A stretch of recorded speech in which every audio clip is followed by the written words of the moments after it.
Hello and welcome to 360 Gamercast, episode 115 for Tuesday, the 22nd of March 2022.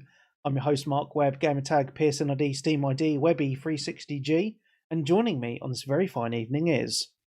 He's back again. It's Mr. Peebs. And Nick Fights. But hey, right, we do also have Holly Wally and Sensei joining us very, very shortly. I just wanted to get started instead of waiting for them. So you will hear their dulcet tones very soon. And they will, Colin's joining to talk about Elden Ring because he's now super addicted to it. And Darren is obviously the weekly staple who never lets us down. He's just running a little bit late this evening, which is fine. So, yeah, man, it's been a pretty interesting gaming week. I've played quite a few games myself. Just a little bit of an update in some other stuff. I'm off to Australia next month. I'm going for just over 4 weeks.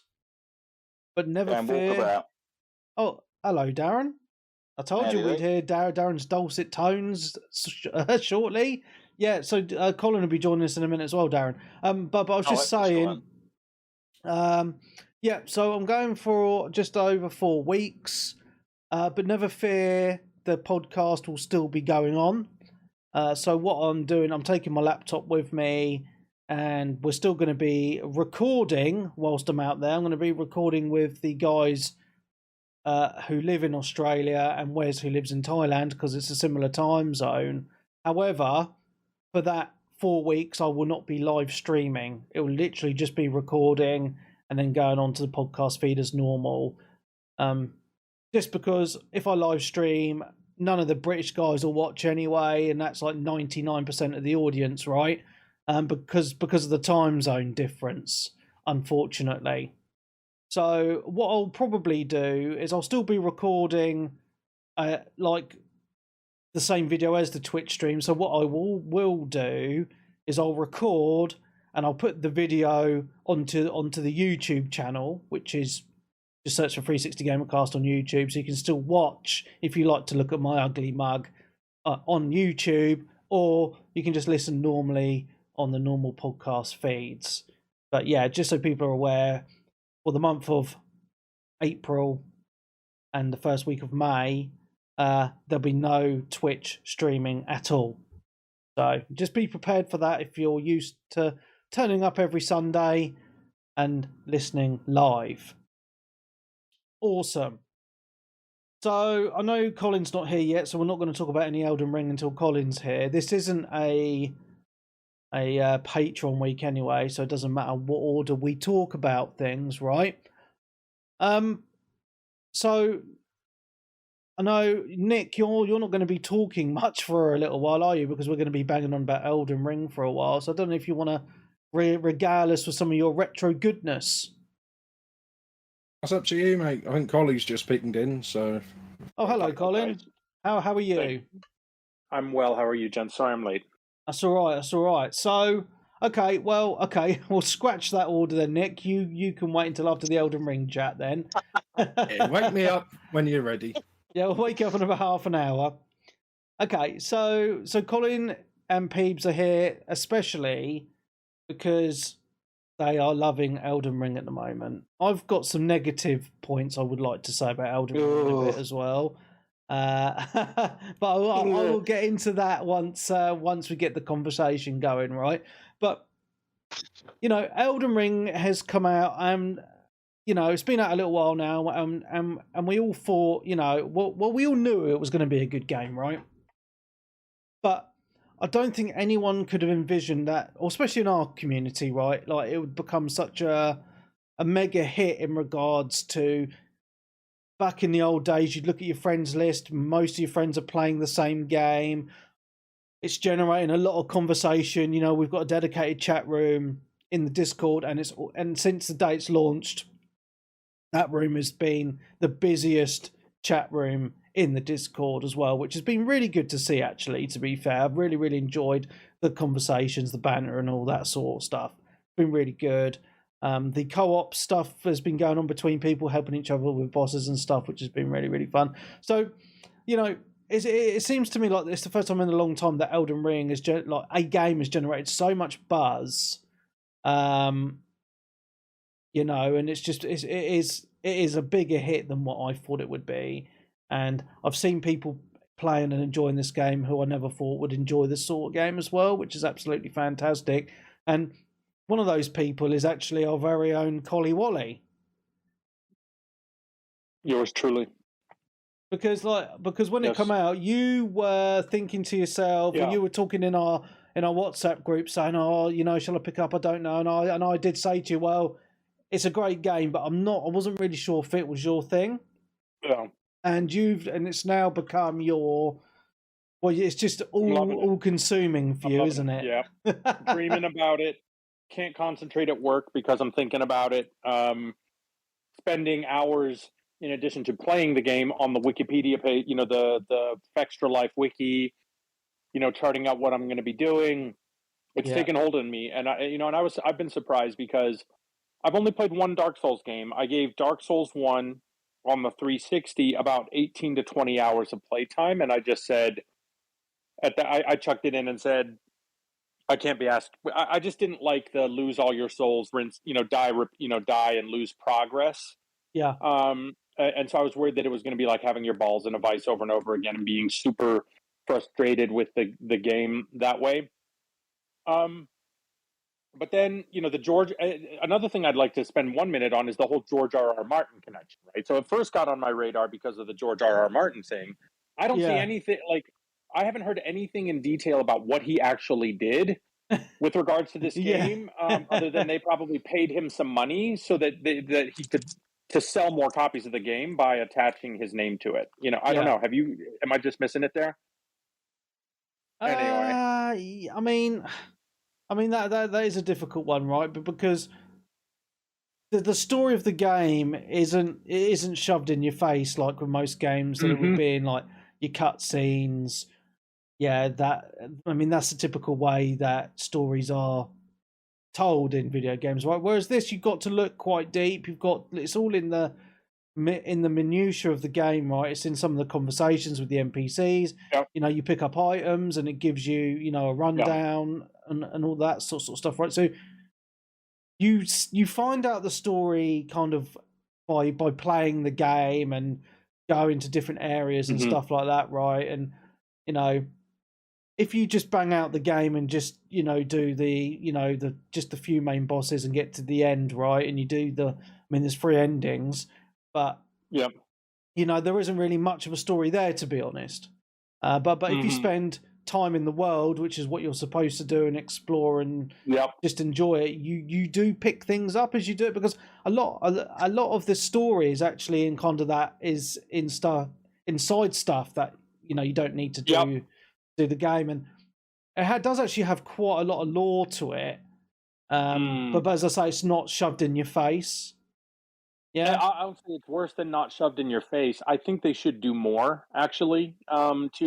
Like, the story is told, not like there are a few cutscenes in this game, but the story is really the story is really kind of told by talking to NPCs, right? Yeah. And one of the things I'm finding is I'm having trouble remembering who I talked to, what was talked about, and where I'm supposed to go as a result. There is no quest tracking at all in this game, right? And so that's one thing that I do think could make it a little bit better is I'm coming off of Valhalla, and Valhalla does too much for you. It's icons everywhere. You know exactly where to go. You select which quest chain you want to be on. You push A, boom, it shows you on the map the exact same place, the next place you want to go. Yeah. And so that game plays itself for you. This is the other end of the spectrum. It doesn't tell you hardly anything. And you're just supposed to remember kind of where you're supposed to go. Yeah. And I feel like there could be a happy medium of, okay, give me 1 or 2 kind of things on my map that show me this is the next place you want to be. I don't know. Does anyone else feel differently about that? I feel Go on, Peebs. Well, I was going to say, they have a little update where they've put some of the NPCs' locations on the map now, but that's a little thing. Sort of what you sort of. I know you want more than that, because I was saying this to Colin in Party Chat the other day. It's you, like you were saying, you'll speak to an NPC and it gives you sort of a quest, then you'll go and explore and then forget all about that quest because there's no logging of it as such, inventory or anything.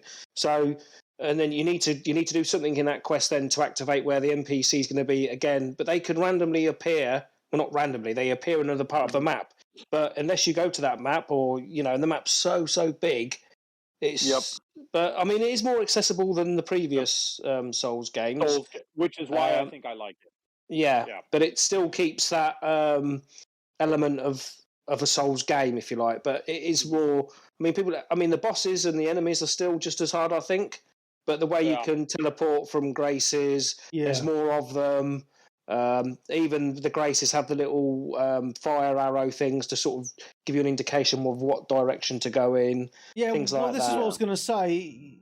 Colin was saying, I don't know where to go or whatever, but the map does give you a little hint when you look at the sites of Grace and has like the little glowing line, kind of where to go. But I have noticed on the map that those lines do take you to optional side bosses you don't need to do as well. Yes, because when you look at the map, they're pointing all over the place sometimes. And you're thinking, which direction am I supposed to be going in? Yeah, but I actually quite like that about the game, that it doesn't hold your hand. You don't know where you're supposed to go. It just gives you the option of just exploring the world and just happening upon things, right? So, Colin talked about using the wiki, which is absolutely fantastic, the Fextra Life wiki, and I've used it a hell of a lot as well, right? But even with using the wiki, I have spent many hours just exploring the world, and I've just, come across so many surprises, NPCs, like caves, all sorts of places, which I've just found just on accident, and they've been some of the most memorable experiences I've had in the game, and there's so many secrets in this game that people do not know about. I keep on, like, every day I go on the internet and I see like new YouTube videos or new articles where people are like this week it was discovered that there's a secret room behind the wall. You have to hit it 50 times for it to open. I was like, what the fucking hell? If they've got stuff like that in the game, someone discovered that. I know, but this is what's cool about it, because people are still going to be just discovering new things in years to come, which is brilliant in my opinion. Yeah. Couple more thoughts on the game. Colin, can you do me a favour? Like, can you just unplug your mic and plug it in again? Because you went really quiet. Like, you were talking and it kind of popped, and then it kind of your volume went down. Pardon me. Hello. Yeah, that's fine. Go on. Okay, sorry, it's my AirPods Pro. I don't know what happened. I haven't felt this way about a game since Skyrim and Breath of the Wild. In terms of, like, you come out and you see this massive map and world to explore, and it's go somewhere and see something and experience something, and the discovery of the world is, a large part of the fun factor. The map is huge, it's gorgeous, and the feeling of excitement and adventure as you go into different places in the world. I haven't felt that way about a game in a long time. I really like leveling up my dude, getting him more and more capable to fight some of these really, really challenging bosses. And then I do like that, like in Valhalla, I leveled up my guy. Like, I'm probably 80 hours in Valhalla. It was only a challenge for the first 3 hours.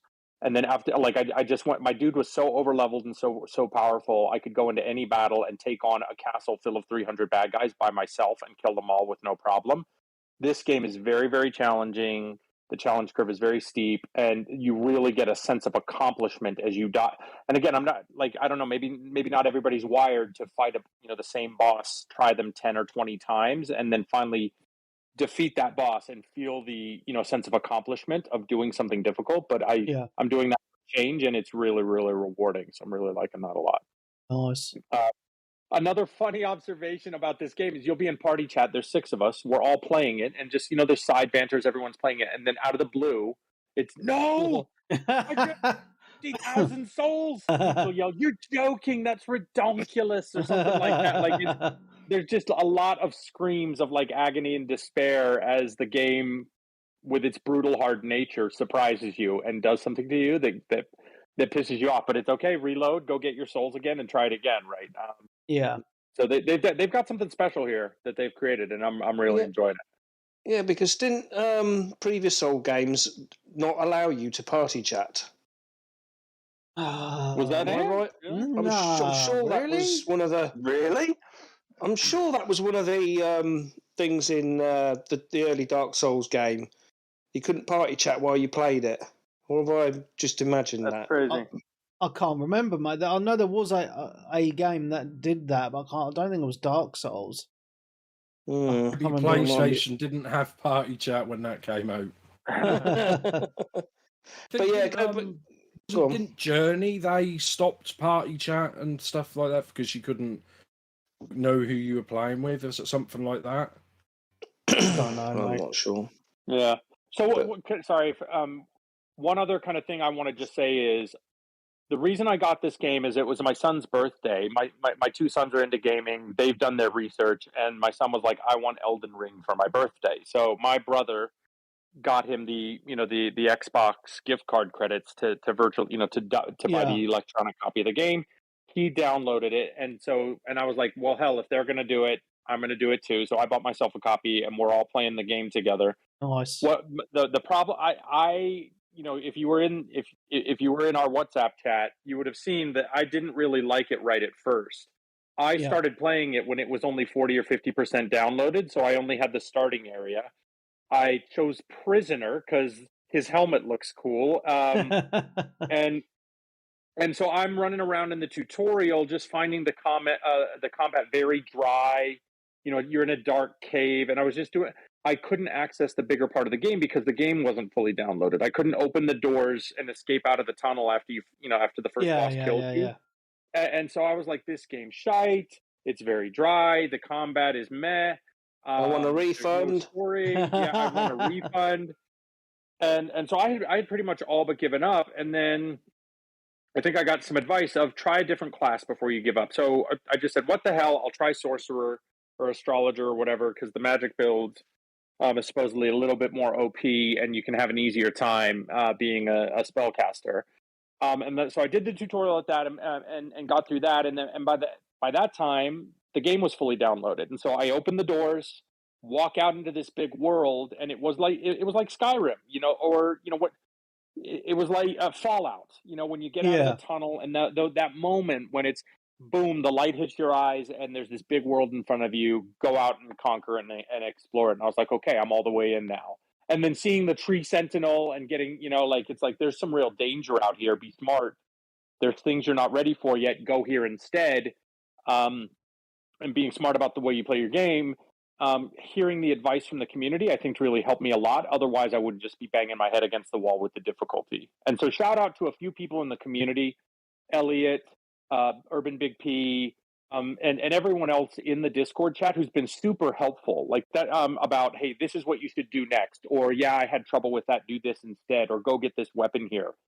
I've never seen the community as helpful and willing to talk about this game as in a long time. Everybody's giving each other advice and being super helpful. So kudos to everybody who's been doing that. Yeah, and that was really good because I've had Urban Big P come into my game a few times and help me out on a couple of bosses, which has been really helpful as well. So that's been good. I do want to say though, I've been cheesing the game a little bit. I've been farming, and I'm now like a level 152 or something stupid. But even at that high level, before I go on to that, right? They did an update this week, right? And the game sucks because I had a bit of a meltdown, and right, and I just want to explain why, right? So it's predominantly a single player game, right? And I looked online at the Fextra Life wiki, and they were like, right, this sword, the Sword of Night and Flame, is the best sword. You need like high faith and in intelligence as well as strength for this sword. So I was like, right, okay. So I went and got the sword, and I'd already had to redo my level stats already once. I had to respec my character once for this weapon, then I had to go and you know how hard it is to get the shards to upgrade the weapons as well, right? It's a pain in the ass, right? So I spent hours like getting all the shards and all that bullshit to upgrade that weapon to like +9 or whatever, and I'd respect my character in that. And I was doing all right with it, to be honest. I was really enjoying it. It was really, really good. And then before the patch come out, I was stuck on a boss fight. I'm still stuck on it now, called the Godskin Duo, and it's renowned as being actually the hardest battle in the whole game. And oh man, I couldn't. I mean, I was getting really close with the sword to defeating them, and then I gave up. I was like, I need a break from the game for a day or two, and obviously the patch dropped. So I tried the boss again, right, and it was literally like doing chip damage compared to what I was doing before. And I was like, what the hell is going on? And that is why I got so annoyed. I was like, for fuck's sake, I'm not doing any damage now. You know, and it really pissed me off. So I had to put the game down and fucking calm down. So now what I've had to do is again, I've had to go and get another one of these stupid tier things to go and respec my character. And then I had to spend a larval tier. Yeah, so I had to go and get one of those. I had to go and fuck around, get it. So I respect as a magic build because they're, you know. So I had to mess around for ages, go and get the bloody somber stones, respect my character, go and get the blue beam of death spell and all that bollocks, which took me absolutely hours. So I'm now actually respect and I've got all that bollocks, but still, I cannot beat the Godskin Duo. It is that like every time I do it, I get a little bit closer. But I've literally done that. I've done that boss battle over 20 times, and I still can't beat them. And the other problem is, right? You know, you use your phone calling doodad to get people in to help you, because this boss battle is so shit. There's never any gold summoning things on the floor, so you're stuffed. Unless you can find someone on the Discord to help you do it, you're on your own, So, I don't know, man. I mean, I'm really high level compared to like other people who've beaten them. Elliot was like, "Oh, I did it on my third go." La la la la la. I was like, "You fucking wanker, shut up!" But he got people in to help him because obviously it's the PlayStation is the more popular platform. But it's literally like I've tried it loads of different times of the day, in the evening when it's going to be popular. I never see a gold summoning doodad. So I don't know. I'm kind of stuck at the moment, which is a little bit frustrating. Whereabouts is that boss, Webby? Oh, it's far and it's past the Mountain of the Giants. So after you've done that, I'm gonna say because I know Cram the Man, he's completed it. I know I see on Twitter he was having trouble with the last boss. But I think he's completed it at level 145. So you're actually higher than the level he is when he's completed it. So you should be ready to complete the game now. I am in one of the final areas. There's a few more bosses to go, though, to be fair. But it's just this one boss battle, and I've seen on the Reddit and all that everyone's complaining about it. It's just because you're against two bosses at the same time, and they're very fast. And and like even at my high level, I mean, I put so much points into my health, and I can still get killed in 2 or 3 hits. Can you summon spells in there? Summon your ashes in there? Because I find that's but they've nerfed the ashes as well, haven't they? Yeah. So they're not as powerful anymore. So I mean, I'm pretty sure I'll get it done with a little bit of luck, but at the minute, it's just very frustrating. That's the only thing. That is always the fun, isn't it? When you the community finds stuff in the game that's really good, and it kind of becomes like the meta. Yeah.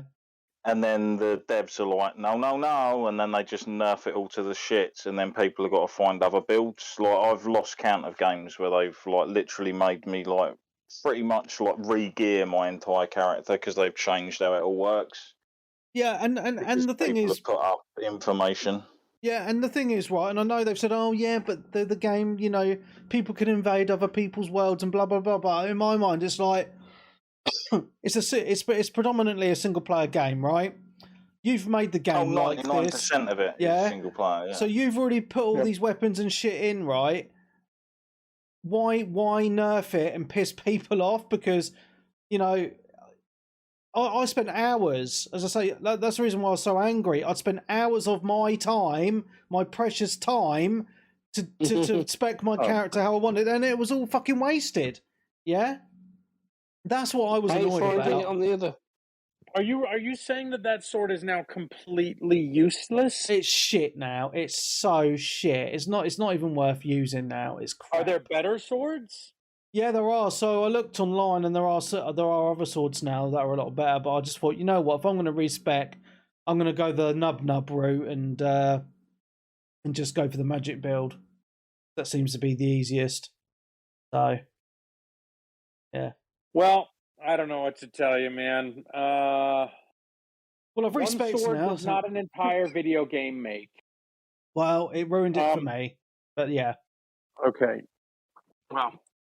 One other comment, slightly changing gears, is yep. I'm a guy who plays an RPG where, or the games I play, it's like I have to do everything. I'm very methodical about, like, I have to explore all the areas, I have to get all the loot, and I've come to the realization just probably in the last 34 or 36 hours or so that, like, I need to get that out of my mind and just accept the fact that I'm not going to get to every area, I'm not going to explore everything, I'm not going to get every boss. Because the game is just so massive and so much of it is optional. Like, and I don't know if other people have, like me, approach the games that way, but this is probably a 200+ hour game if you're going to say I'm going to go to every area and fight every boss. Well, the key difference is, Colin, compared to a game like Assassin's Creed, is with Assassin's Creed, because you look at the map and it has so many bits to go and see on the map. All the icons are there, right? In my mind, when I'm playing an Assassin's Creed, having that on the map, it kicks in my OCD, where I have to clear all the dots on the map. Whereas on this, because those dots aren't on the map, it makes me, in a weird way, feel more relaxed about exploring the world, because things just come to you naturally then, right? Yeah. And you're not spending most of your time looking at a mini map or a map. You're just actually looking at the world, and then you're soaking it in a lot more. Yeah. So, I agree. This unpredictability of it, you can be just walking around, all of a sudden a dragon swoops down that you just know you wasn't expecting, or something jumps out from behind the bushes, and all of a sudden you've got a major boss battle on your hand. I mean, I think the rumor is it's something like 87 bosses. Obviously some of them are like mini bosses, sub bosses, and optional. Like you've got a lot of catacombs and caves to explore, which are optional, which have bosses at the end of them. But it's fun exploring them because they drop good items and weapons and armors and things that are always good to get. Although we've had this conversation yesterday, didn't we, in the party chat between us all, trying to find the best staff for the magical class, and we're all sort of rocking the same one, even though there's rumours there's better ones. I've looked on guides to try and find them, to have found them, and then I've still found that the one I was using originally was better. But there's just so much to do and see, and so many items and armors, and I'm like 70 hours in and still finding out things that I didn't know, like talismans. I've had loads of talismans in my inventory and not had them activated till I was like 50 hours. Till I was like 50 hours into the game. Wow, it's just so much to see and do and to think about it, but it's great. And I think they said it's sold like something like 12 million copies, hasn't it, since it launched? It's the best-selling Souls game so far. Yeah. Which is it's crazy. It's one of the best-selling games, like, really. Yeah. I mean, and that's what's quite surprising, because they're renowned as being so hard, but it sold 12 million copies, right? And it just goes to show that gamers do like a challenge, and because what it reminds me of, like, it reminds me of old school games, from like the 90s. Mainly because that's kind of the era of gaming that I grew up with, but obviously, like, the difficulty of those older games from the 80s and 90s, right? It just feels more of a gamer's game, if that makes sense, because you're just kind of left to get on with it yourself, and it doesn't hold your hand, right? And that's what I really like about it as well. Well, that's it, because you can make it, you can have it as hard as you want, or well, it's still hard, but if you could say to yourself, right, I'm not going to use a guide or nothing, and just play the game how it's sort of meant to be played, I guess, just by exploring. Or you can take the route where you're right, I'm going to have a YouTube video up, or I'm going to look at the wiki. And I mean, that wiki is a godsend, because if it wasn't for that, then you would miss half the, like, even when you're trying to find, like, even an NCP that is an optional NCP that you might have just randomly bump into, or you could completely miss them and not see them the whole game. But then speaking to them opens up a quest line, and you have to do 5 or 6, 7 different things to finish that quest. Well, without the guide, I'm sorry, you just wouldn't, unless you develop the game, then you wouldn't know how to do them. How these people have found out how to do all this stuff in such a short space of time means that wiki was up a few days after the game. Yeah, well, they had it early, right? I mean, I don't know how early. Yeah. But it just makes me think, right? If this had come out, like a game like this had come out in the 90s, the only way you'd be able to find out all these secrets is by buying one of those Prima guides that they used to do. And just imagine how fat. Imagine how fat it would be. Yeah. Well, that'd be cool for this game. A collector's edition. Yeah. Yeah, it's the power of free marketing has definitely helped that game a lot. Oh yeah, 100%. Word of mouth.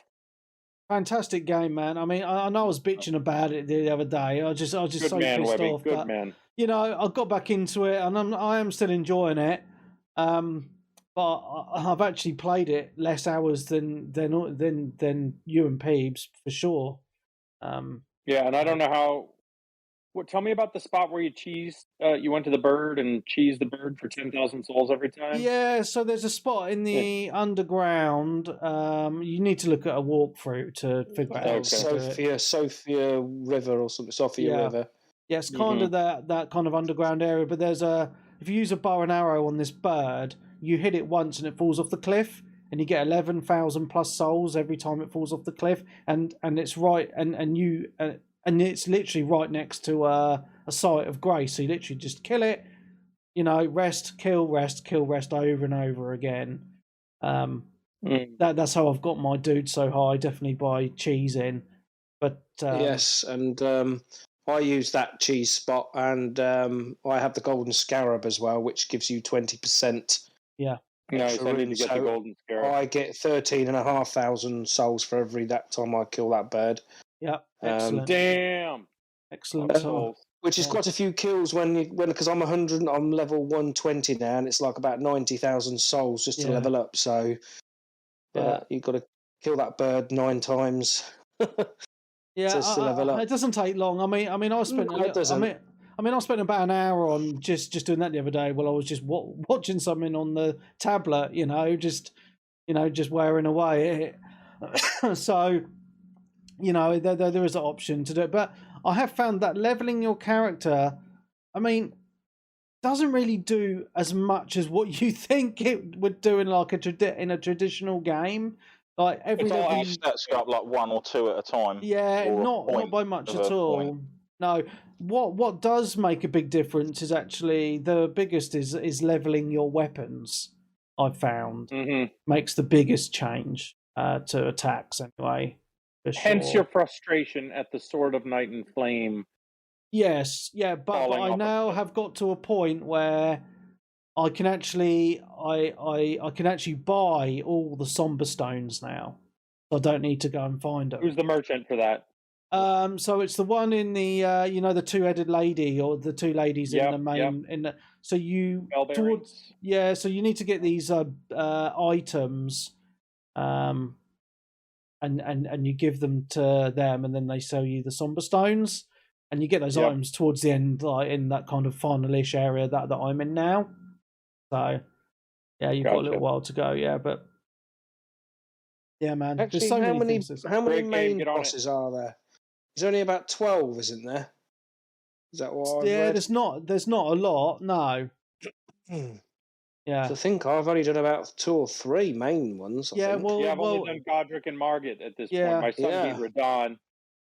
So the main boss is like so you got to do the 3 main ones to get into that kind of the final, the big city.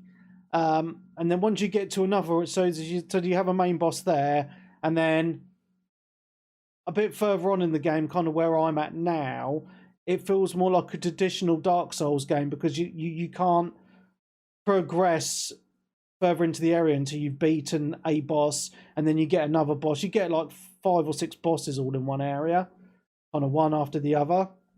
Oh dear, looking forward to that bit. Yeah, so the difficulty certainly does ramp up, but it's a good challenge, and when I've managed to get people in for bosses, it's been really, really good for the co-op. But it's just this one boss that no one wants to fucking do. I'm kind of struggling with, so yeah. Well, if I'm not too, as some people know, I've been hit with the Rona this week. So I've got a week off work, and I shall be trying to complete Elden Ring. So if I'm not too far behind you, Webby, and I manage to catch up, I can always jump in if you're still struggling. Wait, yeah. If I catch up. Are there restrictions on what level you can be with the person you're co-oping with? No, there's no restrictions at all. Okay. You just have to have unlocked that area because I've not unlocked it yet, so I can't obviously come and get to you. Yeah. That's another gripe I have about this game is they don't make it super intuitive or easy to just pop in and pop out of your mate's games. You have to do all this weird shit with all these different items. Yeah. And I feel like that's a bit of a pain in the ass. Yeah. Yeah, it's a pain in the ass. Yeah. So is there anything else you guys want to say on Elden Ring since we've been banging on about it for about half an hour? No. Okay. I think but obviously in the future when we've all completed it and given people time, we need to do a spoilerific. Although I don't know, story-wise, is there anything to spoil? Because like you're saying earlier, I've not really paid too much attention to the story. It's just all about the gameplay for me. Yeah. And then the exploration and stuff and the bosses. You've got to just so basically the story is you got to rebuild the Elden Ring so you can become the Elden Lord. That is literally the story. Yeah. Yeah. So, I don't think there's much else to it, to be honest. Cool. All right, so we'll leave it there on the Elden Ring chat because I know Nick is falling asleep in the background. I can hear some snoring going on. Nick, you there? Oh, wake up! Don't wake me up. I wasn't on mute. Cool. All right. So what we'll do then, Nick, if you we'll give you a little bit of a chance to talk now because otherwise you'll be silent for ages. I don't know if anyone's on a time limit this evening, Colin or Peebs. I know Peebs, you're not well. No, I'm okay. It's just I haven't played anything else apart from Elden Ring, so yeah. All right. And Colin, you've not played anything else apart from Elden Ring either, I take it. Valhalla, But that's about it, yeah? Yep. Okay, cool. Well, Take it away, lads. As I say, you're more than welcome to stay around for the whole show, but I know obviously it's probably going to be quite long, so don't feel pressured. Yeah, if you want to play some more Elden Ring or whatever. Okay.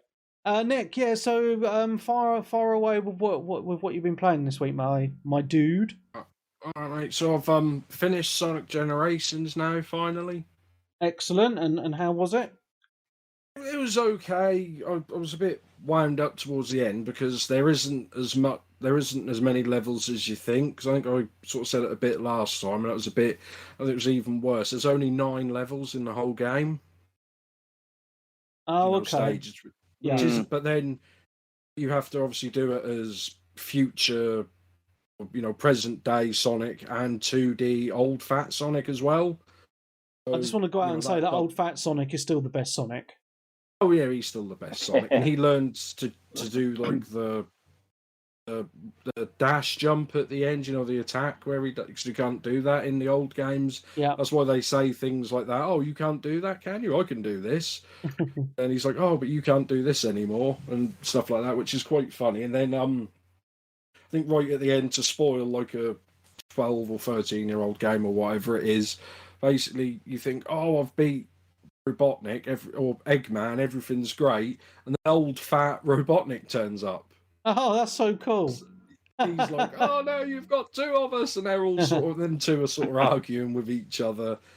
I'm not really sure why. There's just some sort of weird monster that messes with time and brings, like, the old Sonics to the new Sonics and stuff like that. Yeah. But it's not too bad. I mean, like I say, I think like a lot of Sonic games, especially the 3D ones, basically towards the end, some of the games aren't really that finished when it comes to like some of the battles and some of the stages, like for glitches and stuff like that. Right. I did like there was like the final sort of 2 boss battles. It's just like pretty much similar. You're chasing like Robotnik.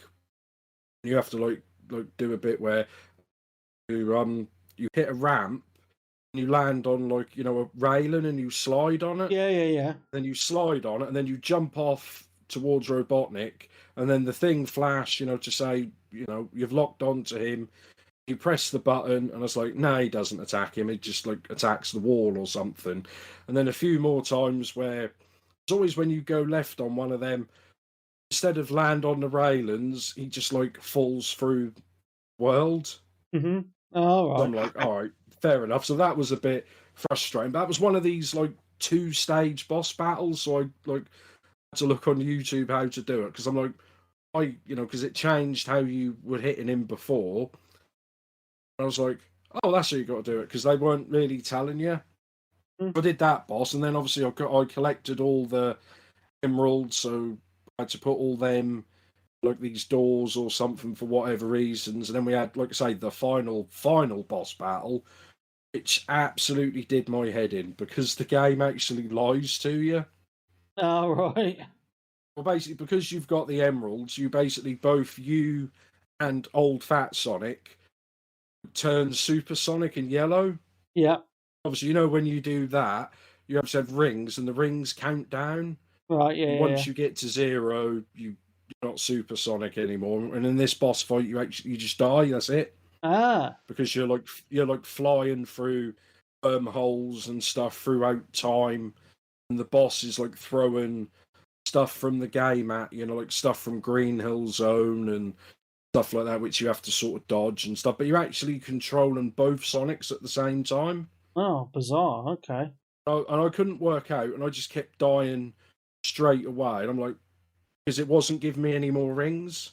Mm-hmm. Basically, there's a bit where the boss will go out of the wormhole, and you've got Knuckles and Amy and all his friends all shouting at you, and they go, quick, switch to 2D Sonic. So then you press Y, then it flips over to like a 2D version. Mm-hmm. I'm like, I don't know why you've asked me to do that. Nothing seems to happen other than the fact I die. I did that for about 45 minutes, just sort of getting wound up. I'm like, what am I doing wrong? And I googled it, and like I say, and I watched a YouTube video.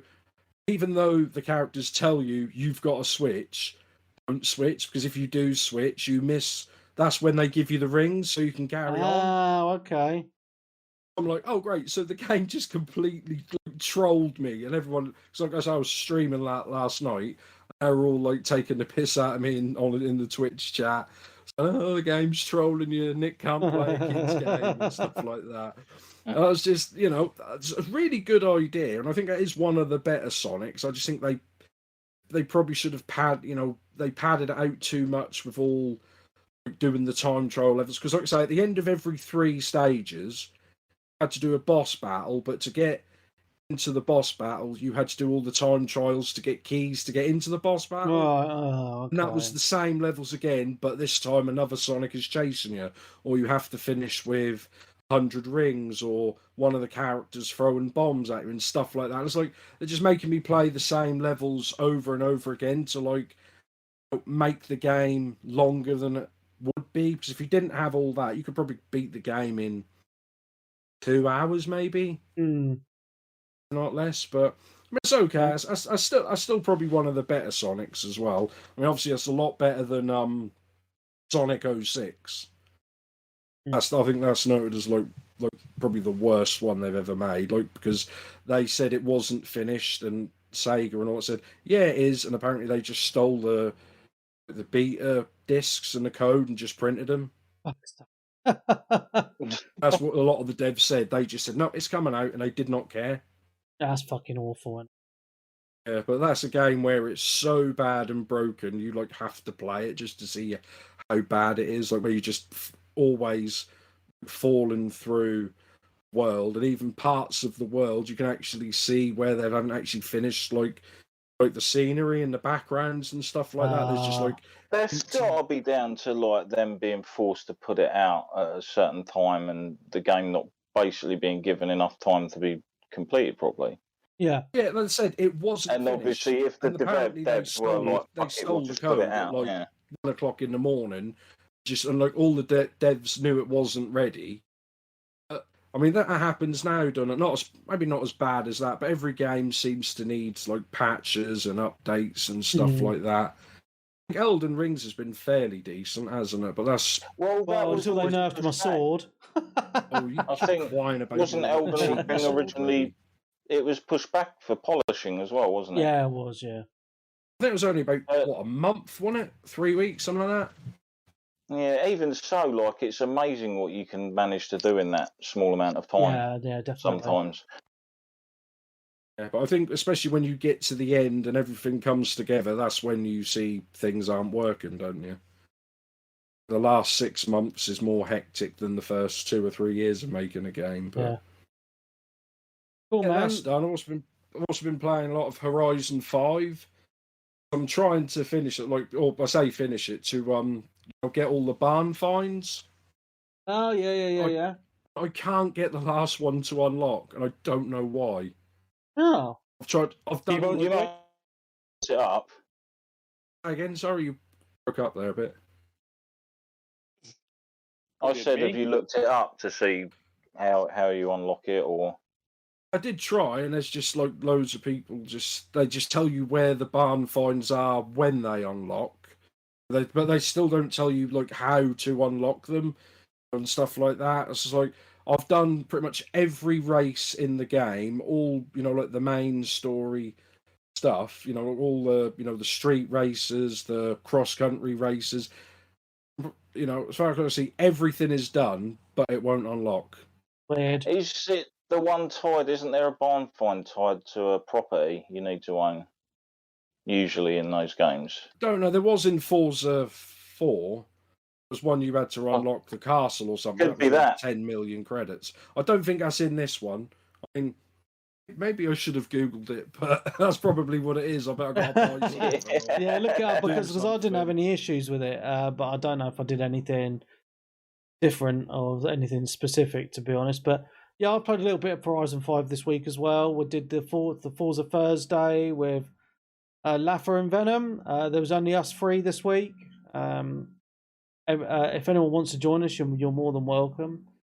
So what we do is we just do the weeklies, which is just to do the all the bits you need to do to unlock the 2 cars that they push out each week, to do with the weekly things you need to do. And it's some races and the drift events and all that, and other bits and pieces. And it's always a good laugh for a couple of hours on a Thursday. That was a lot of fun. And as I say, that people are more than welcome to join.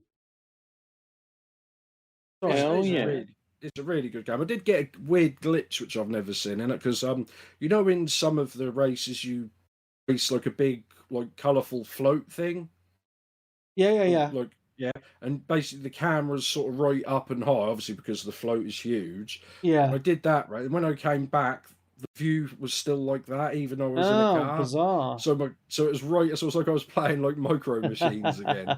Awesome. And I was like, I couldn't get it to go back. So I'm like, well, maybe it was always like that, but it seems really far away. So then I restarted the game and it fixed it. So that was fun, but I'm enjoying that. It's just I want to unlock that last barn find. Maybe Google is my friend. Yeah.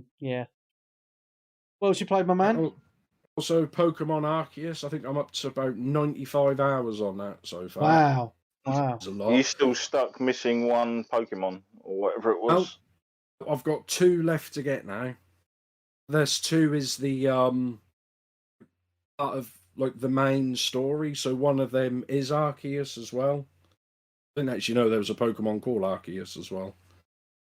So that, I should be able to finish that this week. So I got a week off this week, so I'll finish that. Nice. Yeah, but it's just weird how the game ended, and it's like, the end of the game. It put all the credits up, and it just like chucked a load of more, main story missions at you, which is included getting all like the big legendary Pokemon and the Pokemon which his name is on the box. Right. I don't know why that would, because I thought, it's just there, the game's over. It's it's not as bad as don't you get like 10 hours into Assassin's Creed and then it puts like the title up and stuff like that? Yeah, something like that. It's like, the game's only just started, but this was like, I think I was like 80 hours into the game when it put the credits up, so that's why I think I was done. But that's a weird thing. But I think they've updated that another 2 or 3 times, like since then, put like extra missions and stuff in that as well. So it's a good job they're keeping that going. I'm not sure exactly. I think they've changed up and they've a few things because it was hard to get shinies for some people. Right. A lot of people collect shiny Pokemon, which are like all different colours and stuff, which are quite rare. You could get these little charms and stuff like that, which would improve, your percentage of seeing them. And I think they weren't working for a lot of people. Oh, okay. And obviously, bug fixes and stuff like that. But I remember I was watching my mate who was streaming this, and he finished it really quickly and got all the Pokemon. He was trying to get shinies for 2 weeks, streaming pretty much every night, 3-4 hours a night, and just nothing would unlock for him at all. Wow. And I've got 5 or 6, and I haven't even been looking for them. So I think that's the update they've done. They'll put pictures of Pokemon everywhere. So there'll be a whole group of them rather than, all together, rather than wherever they'd be. So you can actually see where they are. So that's pretty good. I mean, I've enjoyed it. This is probably my favourite Pokemon game ever. Nice. Oh, I'm glad you enjoyed it, my man. Go up there with, the originals or, the remakes, like Pokemon Leaf Green and Fire Red, which is just remakes of Red and Blue. Right, okay. It's exactly the same game, but just slightly better graphics. Yeah. And then today, playing a fantastic game. Obviously, it's a lot better than this Elden Ring's crap, I've been playing this on original Xbox, Lord of the Ring, The Return of the King. How old is this? Very old. It's the movie tie-in of the game tie-in of the game. No, I said that completely wrong, didn't I? Yeah, I'm sure I had the two. I've still got somewhere the 2 towers on the GameCube. That's how old that was. I've got them all. I mean, they brought one out. I mean, I don't think they actually do that anymore. I haven't seen as many where they'd bring a game out at the exact same time as a film. I don't think they do that as much anymore. I know they'd have done Spider-Man and Marvel and stuff like that, but I think the actual movie tie-ins have pretty much died a death now. This one, I mean, I think, some of them they weren't particularly doing very well, were they? After a while, I don't think they cared. They just thought, "Oh, you've watched the film, have you? Well, give us 40 quid for a game." It looks awful. I was watching the video now. Oh my god! Seriously, I thought it looks brilliant. Oh my god, it's hurting my eyes looking at it. It looks better than some bloody PS5 games, man. Oh wow, look at it. Oh. Well, you need to get your eyes tested, Nick. Yeah. That must be the PS2 version you must be playing, not the Xbox version. That must be what it is. But I mean, obviously it's an older game, but if people are watching it on your phone, you're not going to see. If you watch it on a big screen, it does look a little bit. But I mean, it's good. It's got it's got all the music. It's got all the characters in it, and the way they saved money from having cut scenes is they just put footage from the film into it. Oh right, okay. So I was like, "Oh, it's the film. Oh, that's great. That's pretty cool." Yeah. Which was it's good, and it's they're saying the same things they say in the film. So I don't know if they got the voice actors back or they just cropped the line they said in the film. Okay. Now you still can't beat stuff like, was it the Rambo game where they just recreated the film scenes but in the game engine but using the audio from the film. Oh, that's funny. That's pretty. Yeah, I mean I'm playing it on. I mean, it's the original Xbox, but that works on 360. You know, it's backwards compatible. Yeah. Stuff like that, so it's a lot easier because my original Xbox, I haven't got that modded yet for HDMI. Right. Oh, okay. Stuff like that because that's harder to get. I mean, you can sort of get some like really crappy cables, and that would look really terrible. I mean, more terrible than what you put up on the Twitch, but I was enjoying it. That's a bit of a laugh. I mean, you can actually, I mean, if you look at the character models, they do kind of look like they're movie people. You know, some of them walk sort of the same as well. I mean, I've only played about the first 4 or 5 levels.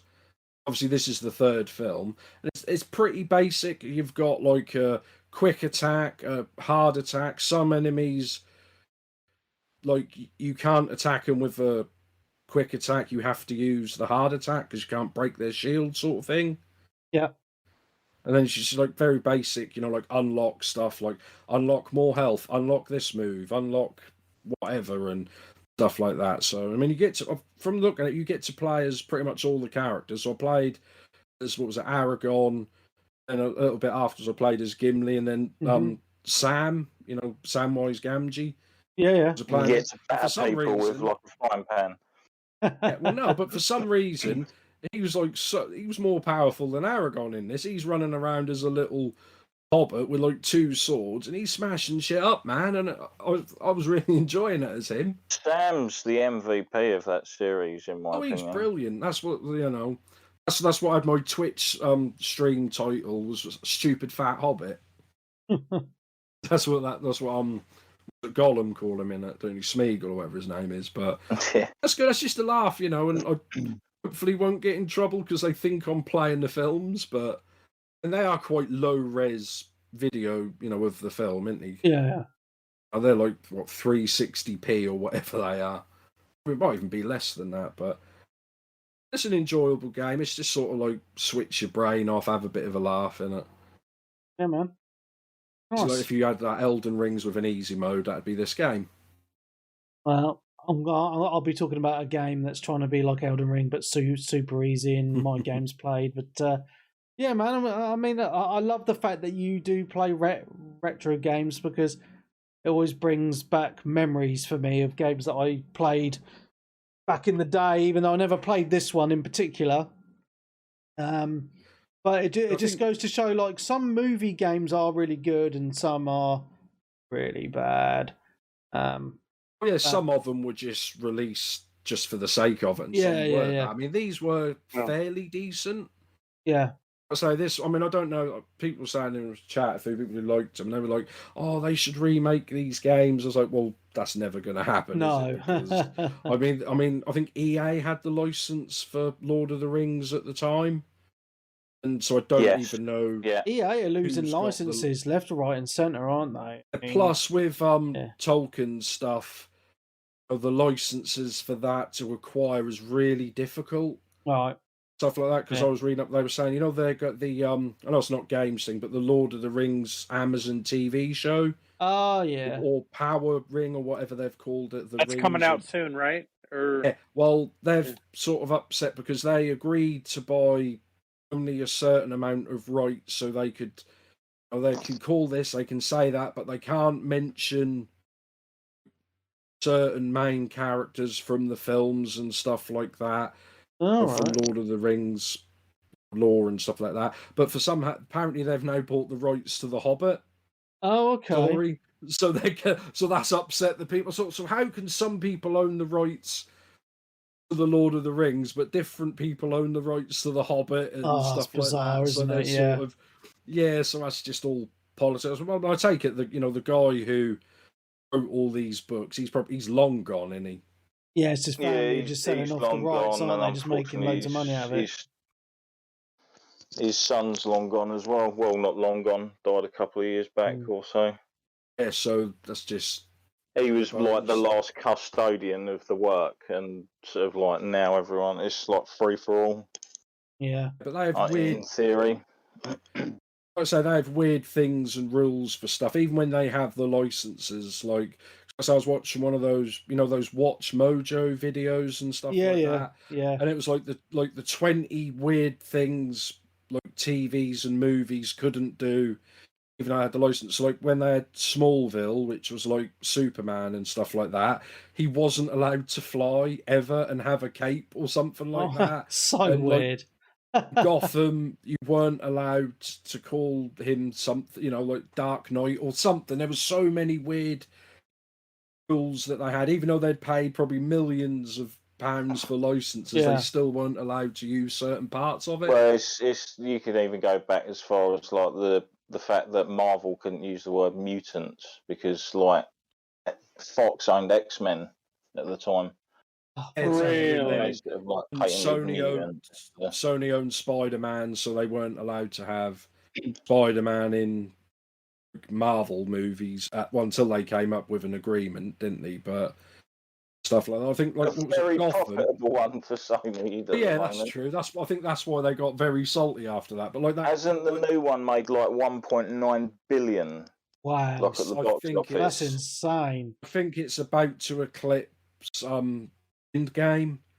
Wow. And we're kind of like in a pandemic still to a degree, so there are less people willing to go out to the cinema, I guess. But that did upset quite a few people because the other movie studios, because some of their films flopped, not because of the pandemic, because the films were just crap, like the new Matrix and some of the other ones, and they were like, oh, it's just because of the pandemic, every movie's struggling, and then Spider-Man comes along and just smashes it. And they're like, oh, and they just get jealous and salty, don't they? And if you build it, they will come. They pretty much gave everyone what they wanted with that film to a degree, and people came out for it. Yeah, I mean, even though it's not out yet, I've watched it another 3 or 4 times. Well, I've not even seen it yet. I need to watch the film before it still. Load it up on an iPad and watch them when you're on the plane, won't you, Webby? Well, I might actually do that, yeah, because I have them. I just haven't had time to watch them, unfortunately. Anyway, we are. It feels like there's a Spider-Man movie or a Batman movie coming out every 6 months. So don't worry about it. Yeah. I'm going to see Batman next week, actually. Nice. Even though that'll be on HBO Max in like another 2-3 weeks. Anyway, should we get back into the games? Yep. Well, that's me done. Okay. Darren, then. Well, I haven't done a great deal of gaming this week due to work-related stuff. Oh. But I did finish the Assassin's Creed Valhalla Dawn of Ragnarok. Oh, interesting. It's I spoke about this on last week's Patreon episode. Yeah. It's roughly, I would say, about the size of France plus a little bit of Ireland in size of the actual game world you can experience. Nice. Okay. And I finished everything in it within about 30 hours. That's a big DLC, man. Well, it sort of is. 30 hours is a long old... isn't it? Yeah, but when I'm thinking of that, it's like 32 quid. Like, this is the thing. I don't think it's worth that kind of price. Like, fair enough, yeah, you got a sort of unique armor set and whatnot, and weapons and mount. Right. If you got it before a certain date, so if you took that into effect, you could say it was about 25 quid in theory. But the combined size of the Island DLC and the France, I've really enjoyed the France story and campaign and stuff. It just had interesting sort of characters and stuff in it. They're both bigger. Like both of those together is bigger than this, and I think this was more expensive. Wow. Because I believe the original season pass was only about, say, 20, 25, 30 quid. Right, okay. So, anyway, this, you journey to the dwarven village world of, like, Solheim or something weird like that. I'm probably completely getting that wrong, but there's so many different realms in, like, Asgardian and sort of like Viking mythology and stuff. But you basically live through this adventure that you go on as Odin, Oh, who's basically tracking down his son Balder, who's been taken. Awesome. While you're in this place, you can kill certain enemies to absorb up to 5 different abilities that you can use, unfortunately, only in that world. Right. So you can only use those powers when you're in the dream world. So Right. you can turn into a raven and fly about to reach high places or just to get across the world quicker. You can make yourself covered in sort of like a shield of lava, so you can walk through like molten areas without taking damage. You've got like one where you cover yourself in an ice cloak and you can teleport using arrows, but only between sort of points. They're mainly used for puzzles. So it's like, oh, you're going to need this power to get through here and whatnot. There's armor sets to unlock, some of which are pretty damn cool. All of your gear now, I believe, even... Actually, no, is it just with this? I'm not sure. But you can upgrade with this all of your gear to divine level instead of legend or mythical or legendary or whatever it was last time. So it goes to like a sort of aquamarine emeraldy colour, which gives you an ability in the dwarven world of like you take no full damage. So you can literally fly all the way up to this like floating island in the sky and rip something out of it and then just dive off straight back to Earth. Take no damage. Only downside I can say to this DLC is if you've done any of the mythical parts in like the original Valhalla game, etc., you'll know that Odin's a bit of a dick.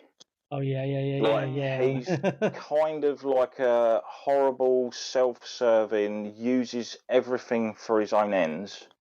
Like he'll show moments where he cares about certain characters, but in this, he will just literally sit there while people are killed, doing fuck all. And I'm like, it's kind of frustrating. Yeah. You're sort of being forced to play for a character who's a bit of a twat. But I suppose it all falls into a similar thing of how the fall of Ragnarok and all that lot probably started and went on. And yeah, a lot of the Greek gods were like weirdos who went around molesting and like having kids all over the place and whatnot. So. Oh yeah, it looks beautiful. I'm just watching the video at the moment. It looks. It's a great looking game anyway. Valhalla is like it's one of those, like we said before. You walk through certain areas in the forest, in like those dense forests with like the leaves coming down and the sun glinting through and stuff, and you're like, that's fucking awesome.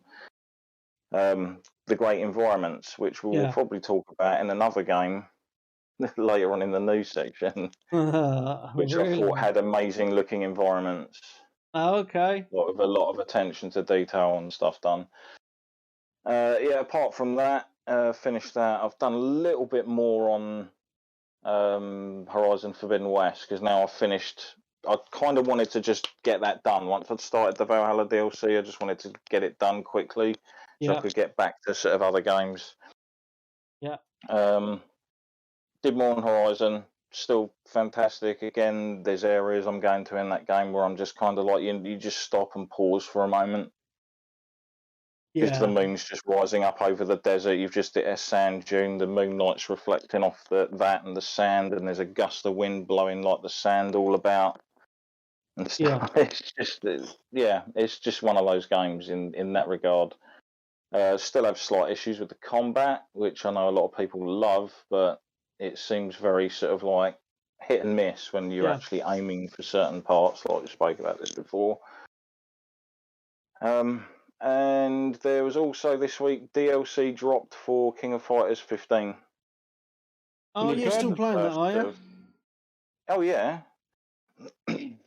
Just dip in and out of fighting games whenever you want. That's the beauty of them. Do you just play that single player, or do you ever go online on these fighting games?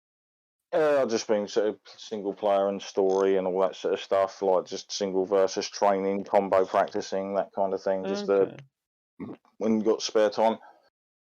Nice. But yeah, they've announced, I think, 2 DLC teams because obviously you can't have a fighting game that launches with a full roster anymore for some reason. Yeah. So this was like the Garou team or Garou. I'm not entirely too sure how you pronounce it because I know a lot of people love Garou Mark of the Wolves or whatever you want to call it, but I'm not a massive fan of it, to be honest. I preferred the Fatal Fury games that came before that one, where they kind of changed it a bit again. Okay. But that's just me. That and the fact that I've spoken probably about this a million times, but Terry Bogard, who was one of my favourite characters from the franchise, lost one of his signature moves in that game because he taught it to someone else. Oh, for fuck's sake, stupid, isn't So it? I'm like, so you no longer have that move? Like, what the fuck? Why have you given that? That doesn't work like that. Oh, that's silly. And literally, you have just taken a move away from this character. Why? Irritating. But anyway, Rock Howard's in it. In the Terry team. Was This new one.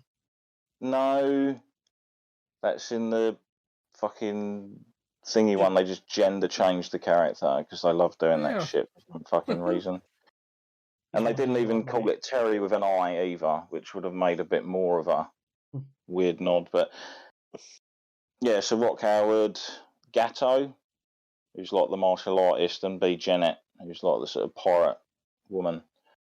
So they're the first three. I've just been mucking around with them, using them. They seem pretty awesome. There was an issue I saw on the day of release that the Steam version of the game had a bit of an issue with the DLC because people weren't able to access it pretty well. Oh, okay. For the first few hours or something until they sorted out some issue with the store. Okay. You know how it goes. But yeah, that's pretty much apart from it. I did obviously have Fortnite on a little bit earlier before I jumped on. They did the new season update today, so it's like a new battle pass and everything. Awesome. So it was just like 45-minute queue to get into the game. Fucking hell, I think it's because they dropped it on a weekend, and obviously you've got everyone just trying to.